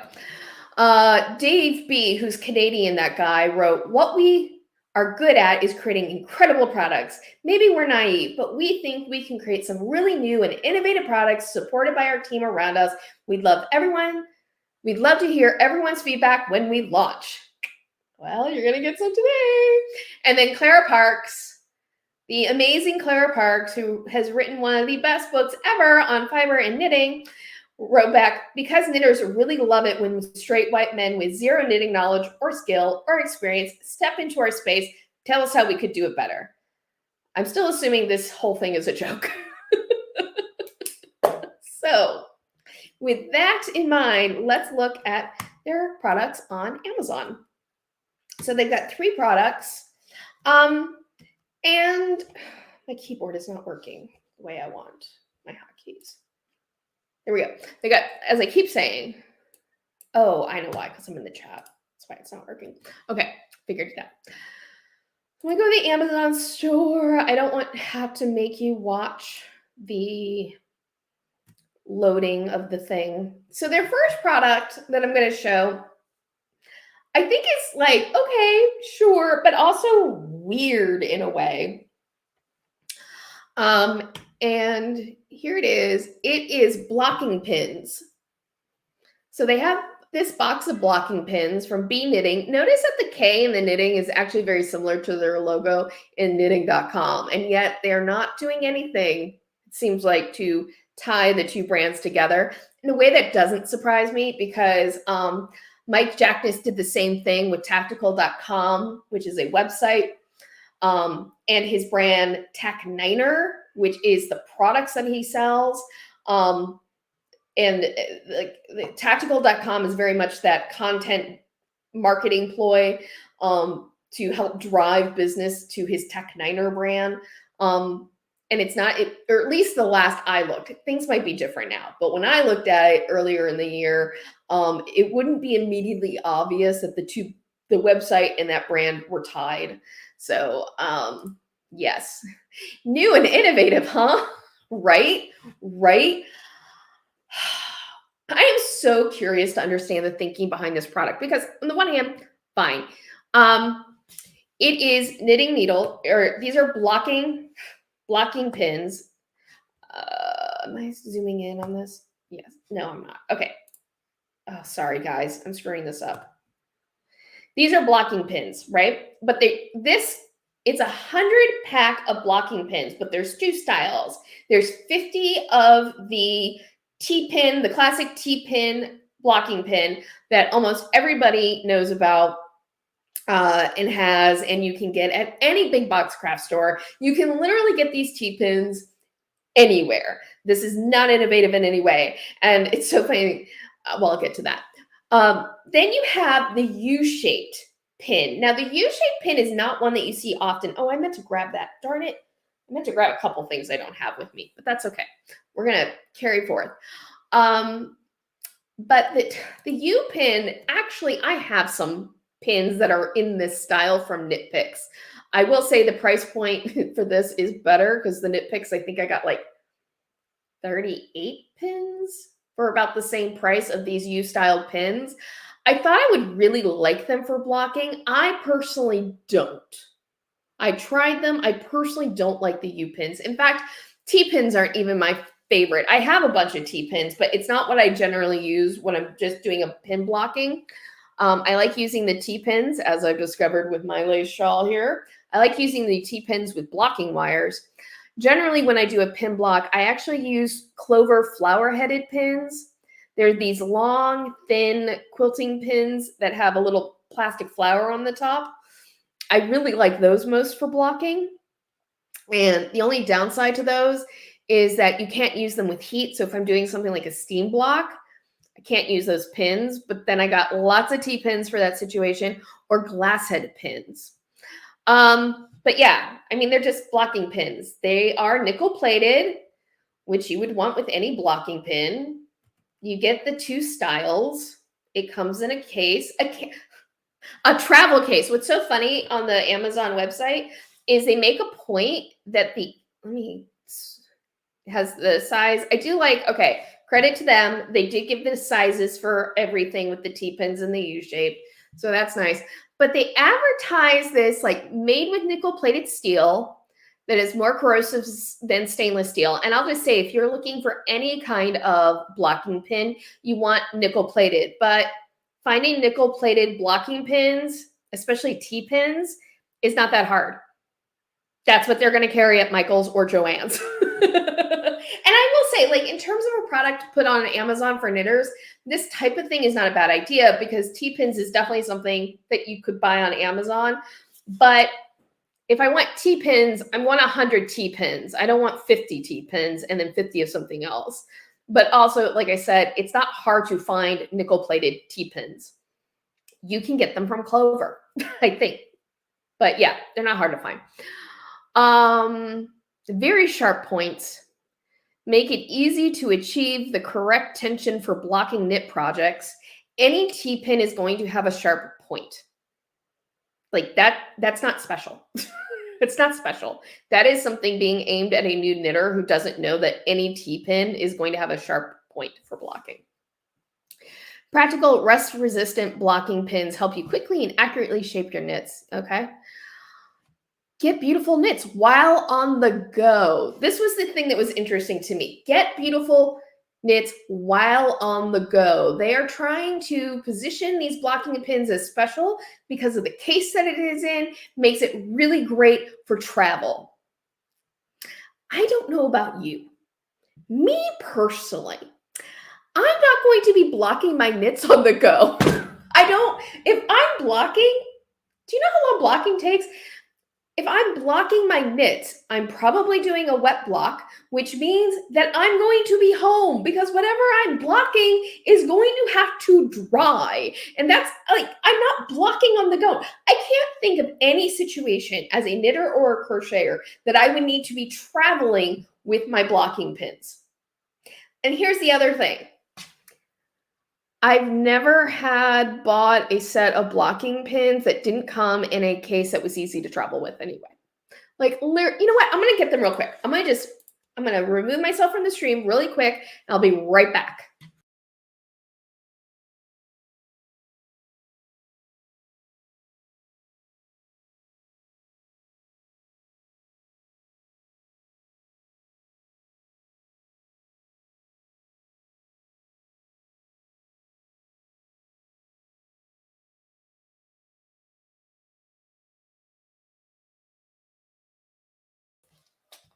Okay, I'm back. I am back. I'm going to we'll keep them up on the screen. In case you need to block your Rhinebeck sweater in your hotel room the night before, right? For those last minute blocking emergencies. I never use T-pins because I use for dissection and biology, and I just can't. But that's a me thing. That is very specific, but I understand, like, you know, I get it. She's here all week, folks, but I'm blocking while traveling, another skill I've yet to learn. I mean, unless we're talking about blocking on like social media. This is the type of case that all my T-pins I've ever bought is in. Well, I shouldn't say all of them. I must have another one because this one's fairly empty, but I have a case like this that most T-pins are in. These are my flower head pins. These would be the least travel friendly because it's just a lid with the thing, so the lid could easily come off. By the way, this there we go, is my flower head pin. It's hard to get it much close because I got the light turned on so bright, so I don't know if you're really going to be able to see it well. But that's my flower head pin. The case that I like most is this one. It slides open. It's like a little drawer and the pins go in. And it's just really secure and I really like this one. These are the T-pins that I got, or the U-pins that I got from Knit Picks. By the way, in a way, oh God, they are sharp. I am not surprised that they would go with this U-shape type of style blocking pin, because the woman who works for them, the knitter who works for them, Hannah Meyer, she used to work at Knit Picks. I forget her exact role. I know she did the podcast. I think she was involved with product development. And this is again, I don't know if you're gonna be able to see it well, but this is the Knit Picks U pin that I have, pins that I have, and I've got a little box of them. They are very sharp, but I would say these are actually better, even though you don't get as many, because the end of it, I don't know if you're gonna be able to see, but the end of it is bent. And so the reason I thought I'd like these is it's very easy to put these down into the blocking at an angle, which I think is preferable for when you're blocking. I have a whole video about this if you'd like to watch it, but yeah, so that's the U pin. The reason I don't love these is because they're actually a little flimsier than the T pins or the flower headed pins. The only pins that I have, oh, that's where I put that. Sorry. I found, I'm going to just put that to the side. I'm not going to get distracted. The only packaging that I have for pins that I use for blocking that is less than ideal are these. These are my glass head quilting pins, but they're not, these are quilting pins. They're not really designed for, I think they're glass head. Oh, you know what? I think these aren't glass head. I do have glass head pins, but these aren't it. These are plastic ones. I have glass head pins that are, I don't know where they are. They're probably in a box somewhere because I'm still moving everything back in the craft room from the flood. But this is the only kind of packaging which I don't love because it's just plastic and flimsy. But it also comes with 250 pins. So anyway, so yeah, I think that like advertising as this is really travel friendly is so weird. Like, it's just weird. I think that, can I say it again? I can, and I will. It is just weird. Other than that, I mean, there's really, like, there's nothing wrong. The price point for this is fine. By the way, I think it's funny that this picture they have of the blocking pins on a mat is very much the color of the mat that you have with the Knit Picks blocking mats. That's basically the color of the Knit Picks blocking mat. And then they offer up as these being good for other crafts as well, which that's fine, you know, expand your audience, I suppose. But I just think that, you know, if they're trying to aim this at experienced knitters, I don't know how many experienced knitters would be like, yeah, I want 50-50 of each type of pin. Normally, we kind of find the type of knitting pin that we like, and we stick with that, wait a minute, and we stick with that knitting pin, right? Like, we don't like sit there and go, well, okay, obviously I do because I have my flower head pins, and then I have glass head pins if I'm using heat, and then I've got T pins for if I'm using blocking wires. But like, that has evolved over time. But if you told me, Carrie, you can only have one kind of pin, I'd probably go, okay, I guess I'd use T pins just because that's, or glass head pins, because those are the most versatile. But it's just, it just tends to be one or the other. Like, I don't know. I don't know what I don't think experienced knitters would be sold on having two types of pins. I'd be like, I just want one of the two. If anything, almost would be like, okay, I guess I'll get this because I want the U-shaped pins and those are harder to find, and I guess I'll have 50. But in that case, I'm like, why can't you just sell me 100 of those, right? And I gotta wonder how much of a profit margin there are of these pins. I don't know. I don't know the business side of that. So those are the pins. The thing that's interesting now, okay, so the product itself is kind of like whatever. I think it's super generic. I mean, look, if you go down, look, there's this Blue steel T-pins for blocking, knitting, modeling, and crafts. You can get 150 for $7.59. It has the same kind of separated. You have the Knit IQ strong stainless steel T-pins. I'm sure they're rust resistant as well as the nickel plated, but look, you get a nice tin with it. Like, I would be sitting there going, ooh, I like the nice little tin the T-pins are in, as opposed to just like a generic plastic one. If anything, at this point, and obviously I'm a more experienced knitter, the thing that I would buy at this point for blocking would be the, what are they called? The blocking pins that are in the block that you can press down. Knit Picks has them. By the way, I am a Knit Picks affiliate. That's not why I keep mentioning them, though. I just know their product line. But I am a Knit Picks affiliate, full disclosure. Yeah, the nip blocking combs, that style. But there are lots of options for just $2 more. You can get 260 stainless steel T-pins for blocking. And don't get me wrong, I do agree that the nickel plated is a little bit more sure deal, sure thing with rust resistance, but stainless steel is usually fine as well. Yeah, I'm going to scroll down to the reviews. Sorry that you're having to watch the scrolling. Scroll, scroll, scroll, scroll, scroll. So how are they reviewed? Okay. So they got 4.9 out of 5 stars, all 5 and 4-star reviews of 35 global rating. They do have some verified purchases. What's interesting though is, and I think this top one says it all, perfect pins. The only reason for loss of 1 star is that 2 of the pins had rough edges that snagged the yarn. I threw those out and the rest are perfect. I'm going to be honest, reading that there are basically burrs. There are burrs on these pins. For me personally, right away reading that in a review, I'd be like, I'm not buying these pins.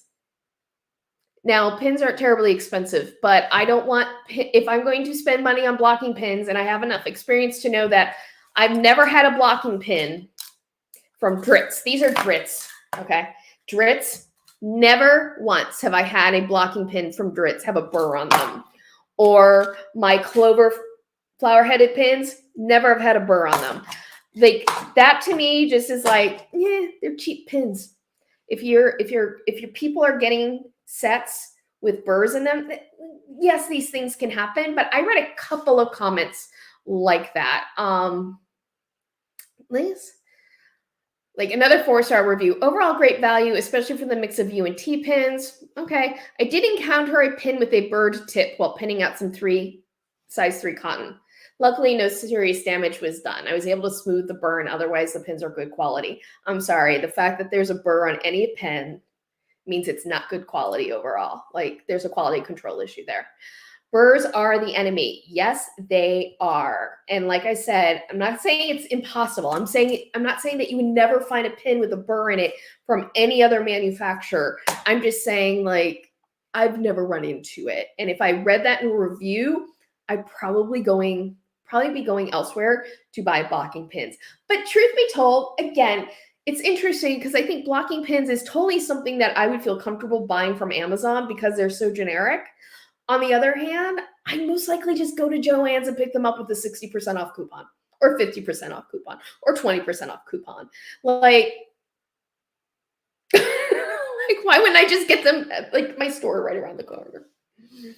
Full disclosure, I am a Joann's affiliate as well, but that's not why I mentioned them. It's just actually the closest big box store to me.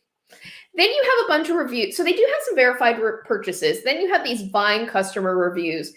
To explain what the Vine customer review is, Amazon runs a, God, we're going to go over 2 hours. Amazon runs a program called Vine where people who like write a lot of reviews can be invited to basically be reviewers for Amazon products. If you're in the program, you can ask to receive product for free so that you can then review it.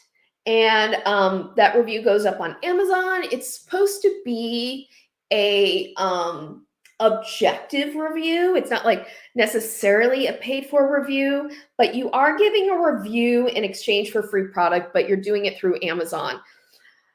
I'm always a little weary of those sorts of reviews. At least they're upfront about it. On Amazon, it clearly will tell you that this is a Vine for a review for free product. And not that I think that people are necessarily purposely giving positive reviews just because they got the product for free, but I think getting the product for free can change your perspective. I think you're a little bit more forgiving of the flaws of a product if you've gotten for free versus what you paid for. And I think you have to be very cognizant, right? Very cognizant of that bias when you are reviewing product for free. So it's not that I discount the review. I just weight it a little differently. I'm not saying it's a false review. I'm not saying that these aren't genuine reviews. I'm just saying that, like I said, I weight it differently than a don't know why that's, oh, because I'm clicking the wrong one. I just weight it differently. The first Vine review was a 4-star review. I got these to hold a cloth cover and lumbar support into a large mesh desk chair. They work really well for that. I used several of the U-shaped pins to go through and cover the chair. And then I twisted them with pliers at the back. So I used them like a staple. That's clever. The cover hasn't moved. And the T-pins are even more robust. Well, yeah, T-pins are going to be more robust. I would say these could do anything you ask, much better than some of the cheaper options if you use them for intended purpose. Knitting, I don't think you'll have any trouble with these. I don't know why this person gave 4 stars. But yeah, the reviews are overall fine. Like I said, there's a Vine voice. There's a couple of reviews that talk about burrs. So I personally, besides if I didn't know that Bee Knitting was owned by, now I have to admit my own bias, right? If I didn't know that Bee Knitting was owned by those 2 guys and associated with knitting.com, what would I think of this product? Well, it's hard to know. I think that it's just something that I personally would just be like, I don't like you. This is a personal thing. This has nothing to do with product. I don't like U-shaped pins so much. I have some. So I wouldn't buy this if I wanted T-pins because I would just want all T-pins. I think the thing is that when I read the reviews, the fact that they're nickel plated is a plus. I'm not gonna lie, that is a plus. But when I read the reviews and I hear about burrs, I'm immediately gonna move on and go with a brand that I know, like Dritz, because Dritz has been making pins for sewing and knitting and everything forever. And so I know the quality that that's going to be. So yeah, I think it's a weird product though. In some ways, I think that the pins are a weird product to release now. It almost feels to me like the kind of product you release because you feel like you need a third product. And it's just an easy one to get out the door to try to start getting an income in. That's what it feels like to me. Because on some level, T-pins are like the kind of thing that you throw into, like when I got my, yes, I'm an affiliate. When I got my blocking wires from Knit Picks, they came with T-pins as well. You know, it just feels like the kind of thing that you throw in to a larger kit. Yeah. Evie. Burrs are a deal breaker. I don't care what company it's from. Exactly. Burrs are a deal breaker. Like, I read a review and they say there's burrs. Like, it's T-pins. There shouldn't be any complaints, honestly. Like, if there's any complaint with the T-pin, move on. Okay, next product we're going to look at, I think is actually the product that is probably their most innovative, but I think has some serious flaws to it. Some serious flaws. Okay, so this is the Bee Knitting Interchangeable, oh, stop please, thank you. Bee Knitting Interchangeable Knitting Needle Case. I see knitting needle organizer, oh, interchangeable. And see right there, interchangeable knitting needle organizer bag with magnetic chart keeper, needle case holder only for knitting, crochet, and other crafts. So this, I just happen to have this next to me. This is my Addi needle case. All it does is hold my Addi interchangeable needle sets. It does a great job of it. It has a pocket here for my interchangeable cables. So, but sometimes I don't have it with me because I left it in the other room. I meant to bring it out. I do have a interchangeable needle case that my husband got me for an anniversary. It's the leather anniversary, so whichever one that is. And that holds my interchangeable crochet hooks because I got these from Knit Picks. I do not recommend these anymore, by the way.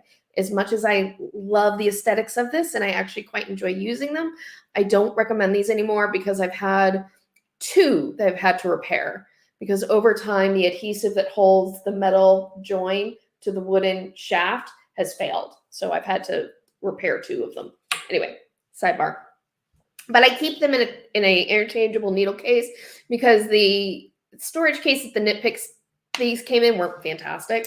Not as practical as every other interchangeable thing I had, but you know, there's a reason why Knit Picks is always going to be a little less expensive.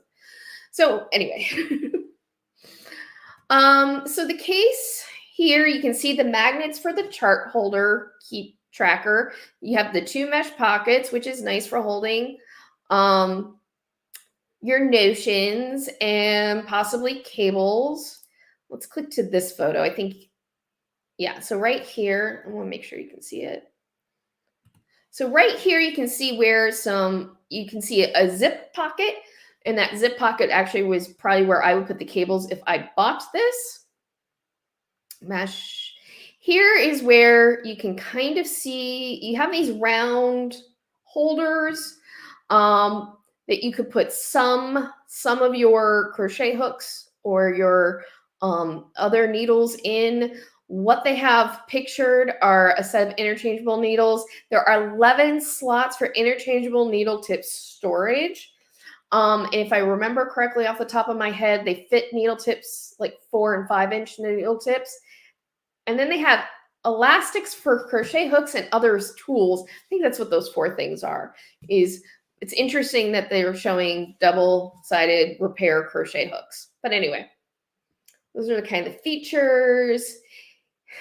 You can see the dimensions of it. We're going to talk more about the dimensions of it in a bit. Here's a photo of the chart keeper in it. It's interesting that this is the only photo they have that shows practically how something actually potentially would sit inside of it is this chart minder. And you're supposed to be able to flip it open and use a snap thing on the back to keep it as this little stand, which is how most chart holders work. They're made with strong, lightweight vinyl and wear-resistant nylon. Okay, credit to them that they're not calling it vegan leather.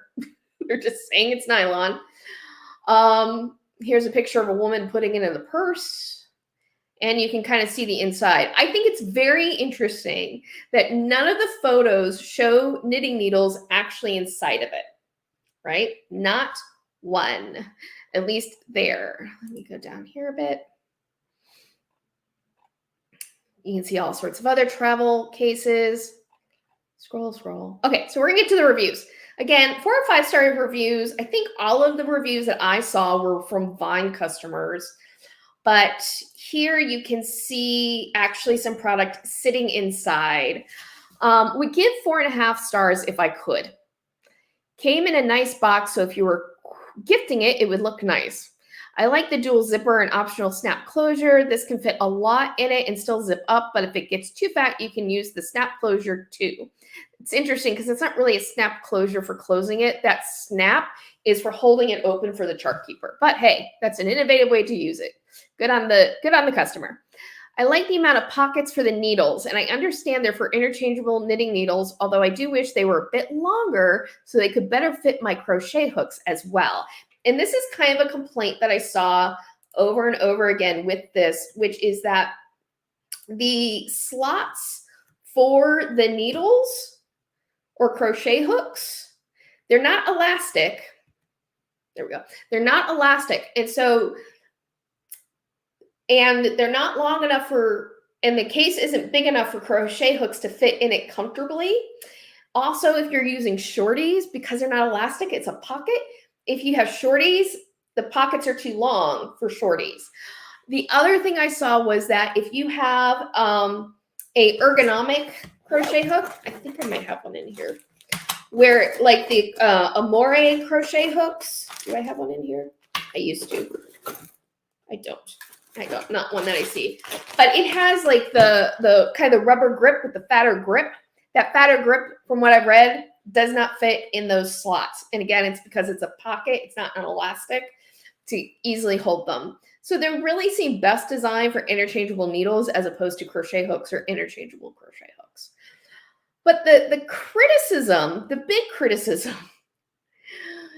ironically with this, let me see if I can get to the photo real quick. I'm going to just put myself up here for a second. Is the dimensions, because the thing that's supposed to be so innovative, and I think is the innovative feature of the needle case, is that it can be a chart holder, right? Which if you're traveling could be nice. It'd be nice to have like an integrated magnetic chart holder or pattern holder along with your needle so you only have one thing. The problem is the dimensions aren't the right size, and you can kind of see it in this photo. The paper doesn't really fit well within the chart holder. And this is like the critique that I kind of saw with this, is that chart holder isn't really practical, and that the case really needs to be a little bit bigger to comfortably hold an 8x11 sheet of paper. And I mean, that's 8x11. I wonder how it would work with A4 paper, because A4 paper is narrower, but it's longer. So I don't know. But anyway, it just seems like that is a big drawback to this product. And weirdly, it's kind of a shame, because I do think that is the one thing that feels truly different about the product, is that it can hold a chart and has the magnets for that. It's not the only one, though. Oh, shoot. I saw it just yesterday. I'm trying to remember, what is the brand that has cases and everything? Maybe I can find it real quick. Waxed. See if I can find it real quick. DelaQ. That's it. DelaQ. They have a wax canvas needle case that that has a slot to hold a pattern. It doesn't have the magnets. You couldn't necessarily use it as a chart minder. Is that the right word?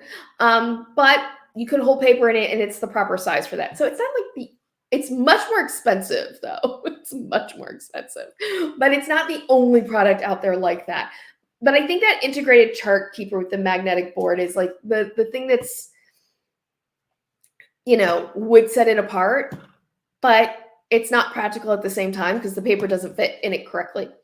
And honestly, personally for me, when I'm traveling, I would just as soon take my entire Notions bag that's already packed with what I have in it and a set of knitting needles. Most of my knitting needles are in a case that's easy to travel with, and most of my patterns are now going to be on my phone. I mean, I have a physical chart holder, but it's very slim, and I could pack it easily. But if you're wanting to reduce how much you're having to put in things, that travel case is okay. I think it's fine. I think it's just falls short. I think it just falls short on first impression. Now, I don't know anything about the quality of how it's made. I didn't see any complaints about the quality, except for the fact that the paper doesn't really fit. And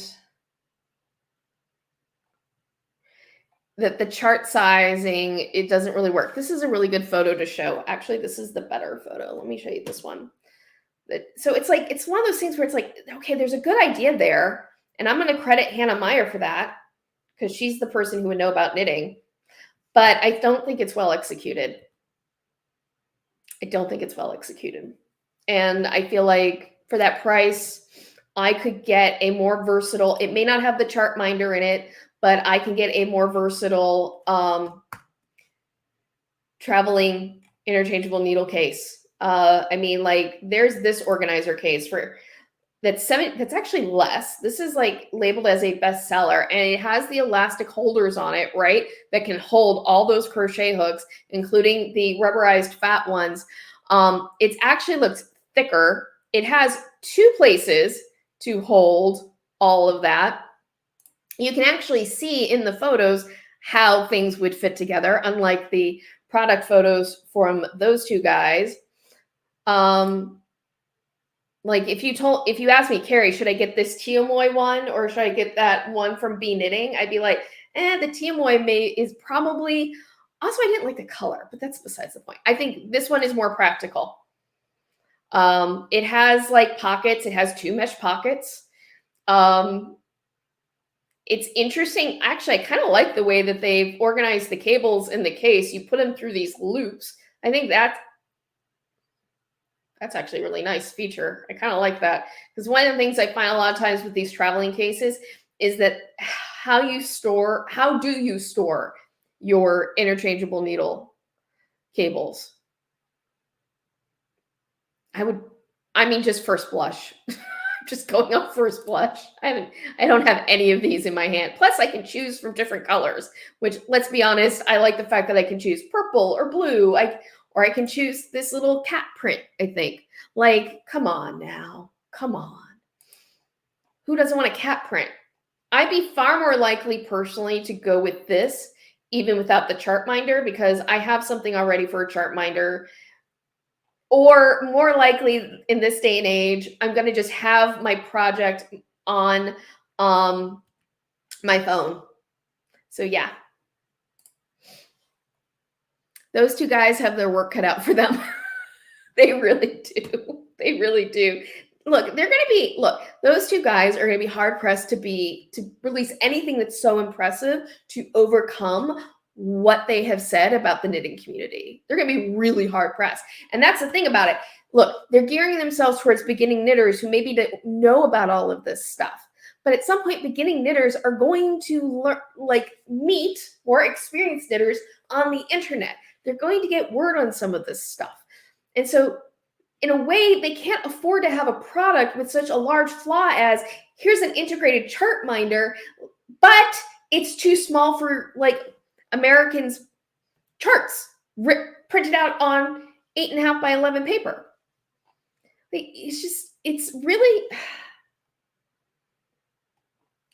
Yeah. Anyway. But yeah, and that's just the first case I clicked on. And I think the case that I clicked on that was like the one that would be like, well, if I had to choose between the two, I'd choose the other one, was $17.99. And this one from Bee Knitting is $19.99, which is like, okay, $2 difference. You could sit there and say, well, but I got the chart minder. But if the chart minder is not practical, I'm going to save myself $2. Okay. So again, all I'm doing is looking at Amazon. I have no experience with these products. I can't tell you which one is better made, what the sewing quality is. If you really, really, really, really wanted me to, I'd be willing to purchase at least one of the products and do a comparison with something similar to it, just for science. I would return it though. I won't give them my money permanently. I would return it regardless.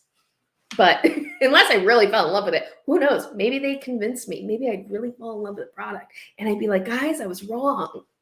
It happens. Sometimes I'm wrong. Okay, so the last thing we're going to look at from those two guys, their last product is a knitting bag, a project bag. And this is something where at first blush, I was like, there's a lot about this that's good. And then when I thought about it more, I was like, no, it doesn't. It falls short. That's just my personal opinion. Again, these are opinions. These are my opinions. So this is the project bag. It's the Bee Knitting Bag Backpack, convertible yarn storage organizer for knitting and crochet supplies, collapsible yarn bag. That's their big selling point on this, is that it can collapse.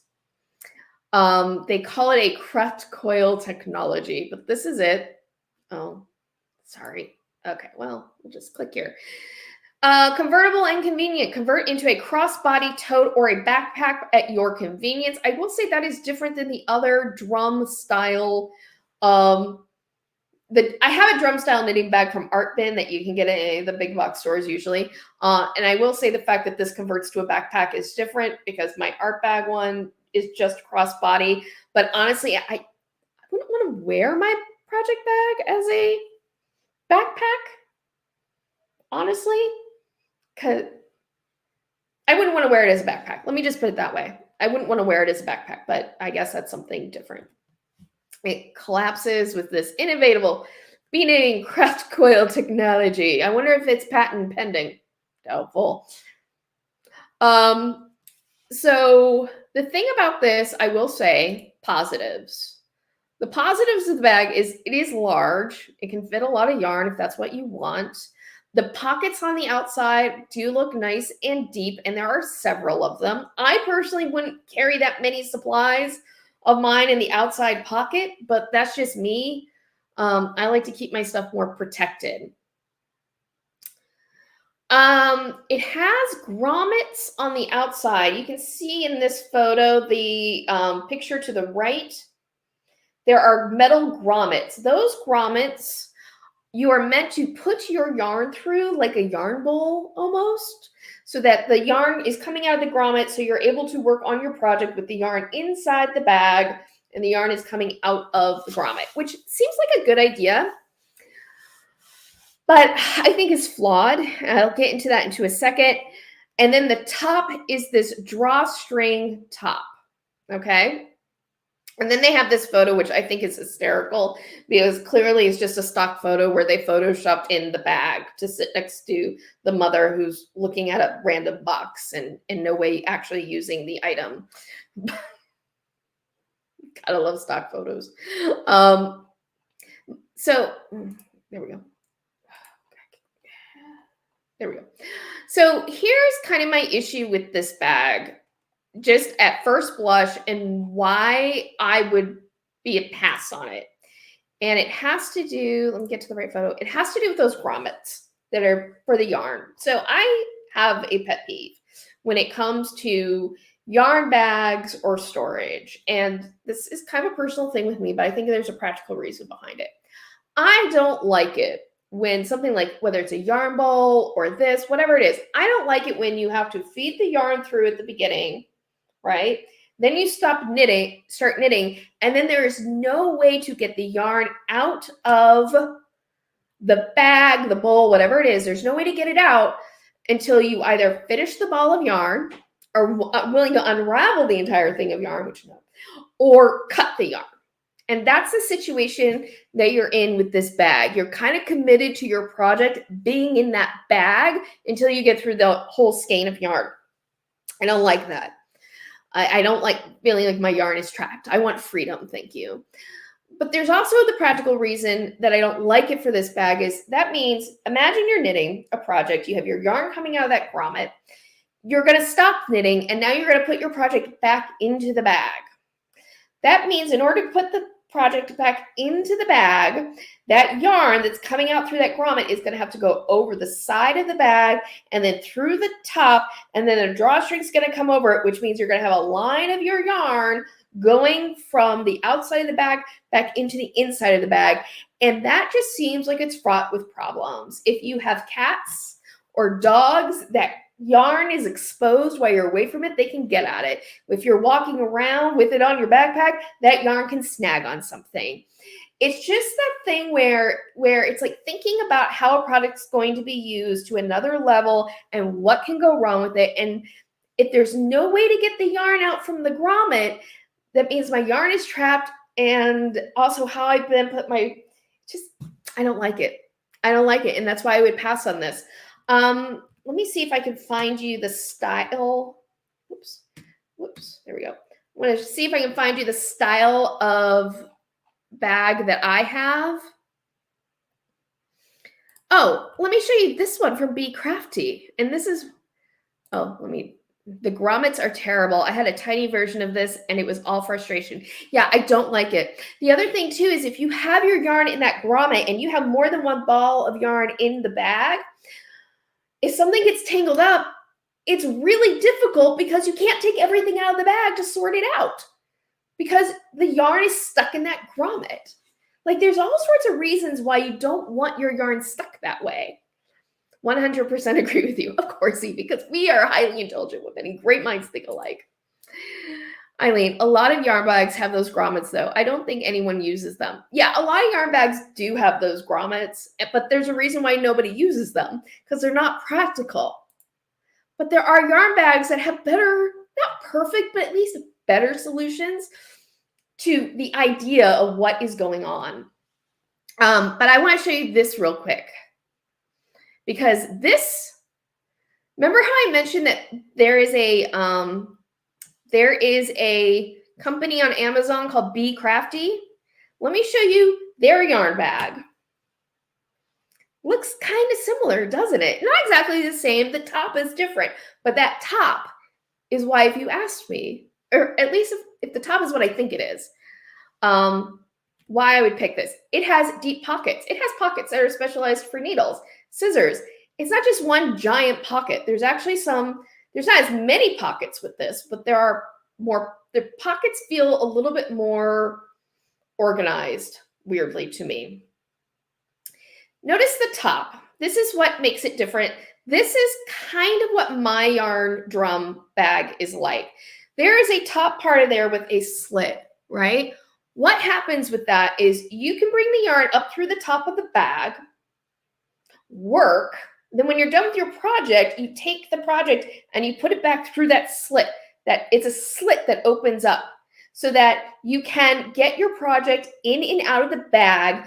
The yarn is never trapped inside. You can open up the top of the bag and take the entire project and yarn out of it.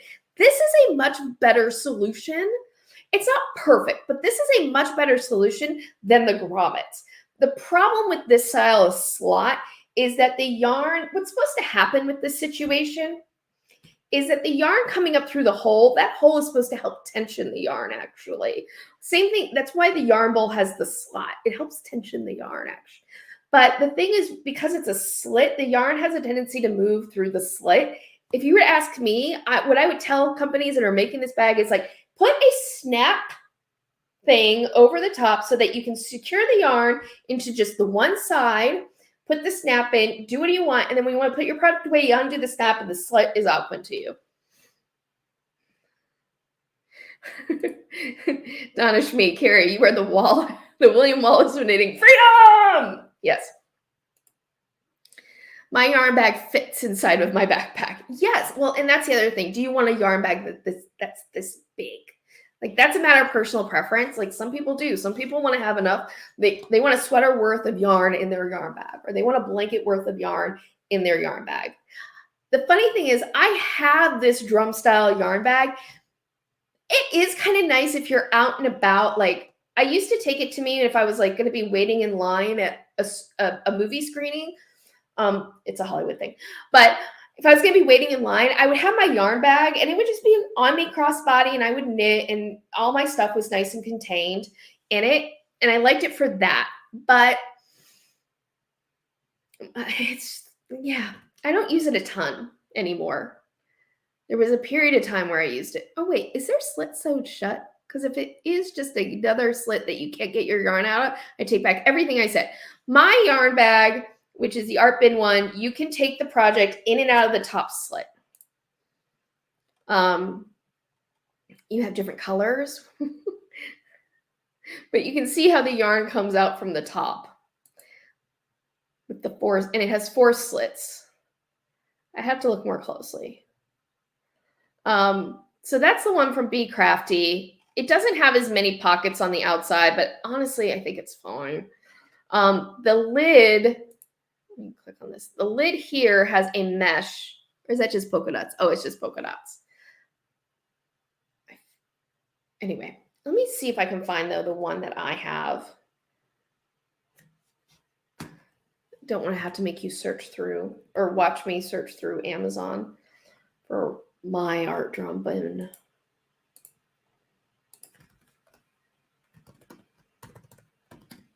Art bin yarn drum. Oh, and the collapsible thing, because that's the other thing that they're using to sell, is that the bag collapses. That's something like, look, if you don't have a lot of space, if you need to be able to collapse things down, I guess that's nice for storage. But my yarn bags, all of them, I have many different project bags. All of them always have something in it. Like, I never am like collapsing it down to store it away in a closet or anything like that. So, and also I feel like my art bin yarn bag could easily collapse down without a coil in it. I'm assuming, I don't know for sure. I'd have to test it out, but this is the bag that I have. Mine is purple though, but this is the bag that I have. And you can see the slits here on top. It fits a lot. I guess here. You can't see it so well, but those slits on the top open up wide so that you can take your project in and out from the top of the drum. And the only difference is like you can't carry it as a backpack. Honestly, carrying it as a backpack is one of those things that's like, am I going hiking with my knitting? I mean, maybe you do. But I feel like if I'm gonna walk with my project bag, right? Walking, and I'm knitting, I don't want the yarn coming over my shoulder.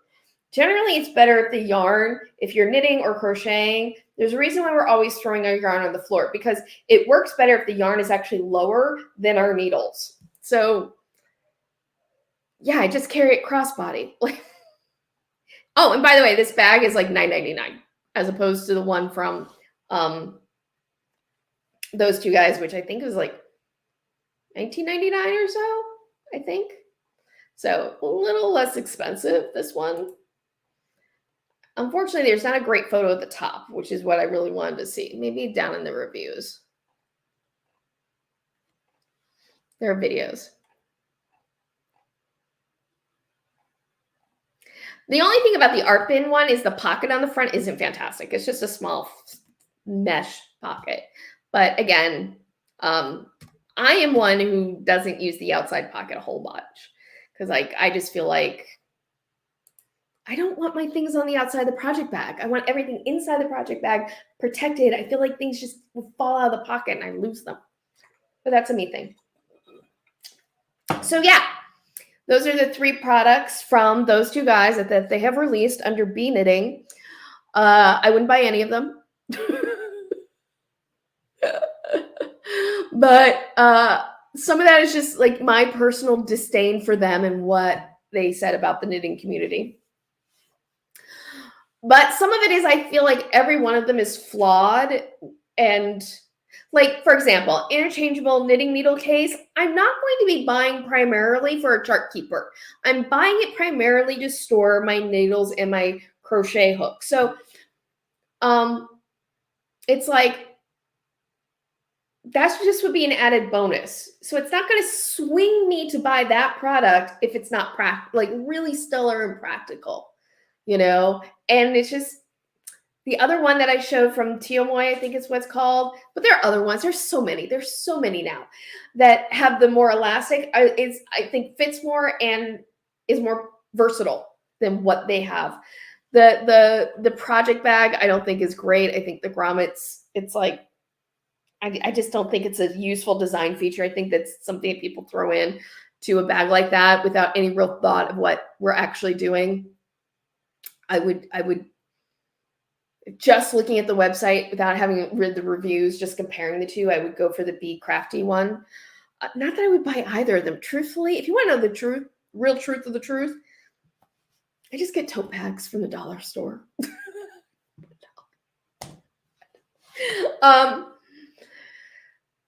So yeah, and then the blocking pins, which I think it feels like a throwaway product to me. Feels like a throwaway product. But anyway, that's it. That's the update. We have thoroughly reviewed it. If you really wanted me to try something out from them, I'd be willing to do it. I would not keep it. I would return it. But I don't really feel the need to either. Like, I'm not, the only thing I'm kind of curious is what the quality of the construction is, because you can't know until you look at it, and you have to look at the reviews otherwise. And all of their reviews right now are, well, I shouldn't say all of them. Most of their reviews right now are these Vine for review free product reviews. And it feels like, you know, again, it's not that I don't trust them. They're just new too. Gimmicks. Exactly. Gimmicks. They're just gimmicks. Okay, guys, it has been 2.5 hours. I have gone on plenty long enough. It is time to wrap this final live stream of 2023 up.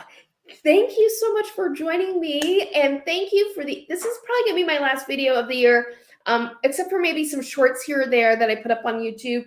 But again, if you want to follow sort of more of my daily stuff that's going on, I'm doing a lot of that over on the Clock app. So you can follow me there if you'd like. But yeah, we are at the end of 2022, and what a year it has been. For me personally, this has been an interesting year. I got COVID. I got the nasty. I got flu. I've been working on this show since April, which means I haven't been able to do as much with my YouTube channel as I have done in previous years since starting. And yet, all of you have stuck with me through this time when I've literally gone to maybe being able to like post one video a month and do one live stream a month, and yet you still keep coming around. And so thank you so much. You are amazing. I appreciate all your support that you give me throughout the year to keep this channel going, because I do love doing this with all of you. Have a great holiday season, Eileen. Thank you so much for joining us today. And yeah, so thank you. If I don't see you again until next year in 3 weeks, thank you for being on my channel, giving me the thumbs up, leaving the comments that support me. Thank you so much, because it really, I can't even begin to tell you how much just like one positive comment motivates me to keep going with this, because I do love it. I love talking about knitting and crochet and yarn and the crafting and all of it. And I love sharing with you what I know about all of this stuff and hearing back from you what you know about all of this stuff, because I have learned so much from people as well. And just thank you. I'm so incredibly grateful. And yeah, that's it for me today and for the rest of this year. I hope that you have a wonderful rest of your weekend. I hope that you have a wonderful holiday season ahead, no matter what you celebrate. I celebrate Hanukkah. Hanukkah starts tomorrow night. And but if you celebrate Christmas, Merry Christmas, Happy Kwanzaa, just happy holidays. And I hope that the rest of this year is a joyful time for you, or a meaningful time for you. If this time of year is hard for you, I just want to honor that as well. I know this can be a stressful time for people. I know that this time of year can be really hard on people because of things, their own personal things. And if that is the case for you, I want to know that I see you. I respect that this isn't, and you don't have to put any pressure on yourself to feel any kind of way this time of year. This is your season. You can travel through it the way that you need to travel through it. So thank you. So yeah, all that being said, oh my God, guys, I'm having a really hard time saying goodbye because I can't believe this is my last video on YouTube for 2022. It's just so weird. By the way, I am right now. See, I don't want to leave. I've had such a good time on this live stream, and I'm not ready to say goodbye for 2022, and yet I need to. I need to say goodbye, but I just so suddenly Boys to Men is going through my head. It's so hot. If you know the song, you know the song. If you know, you know. I wanted to tell. It's so. I can't sing right now. My throat is gone. I'm at right now, my channel is at 2,597 subs, which means by the end of the year, I'm probably going to be at 2,600 subs, which is amazing. Last year, I think it means that I'll gain 1,000 subscribers this year, which is amazing. Thank you so much. I just wanted to share that all with you. Okay, I really have to say goodbye. So again, thank you so much for joining me. I hope that you have a wonderful rest of your weekend. I hope that you have a wonderful rest of your year. And as always, happy health and happy making. Bye.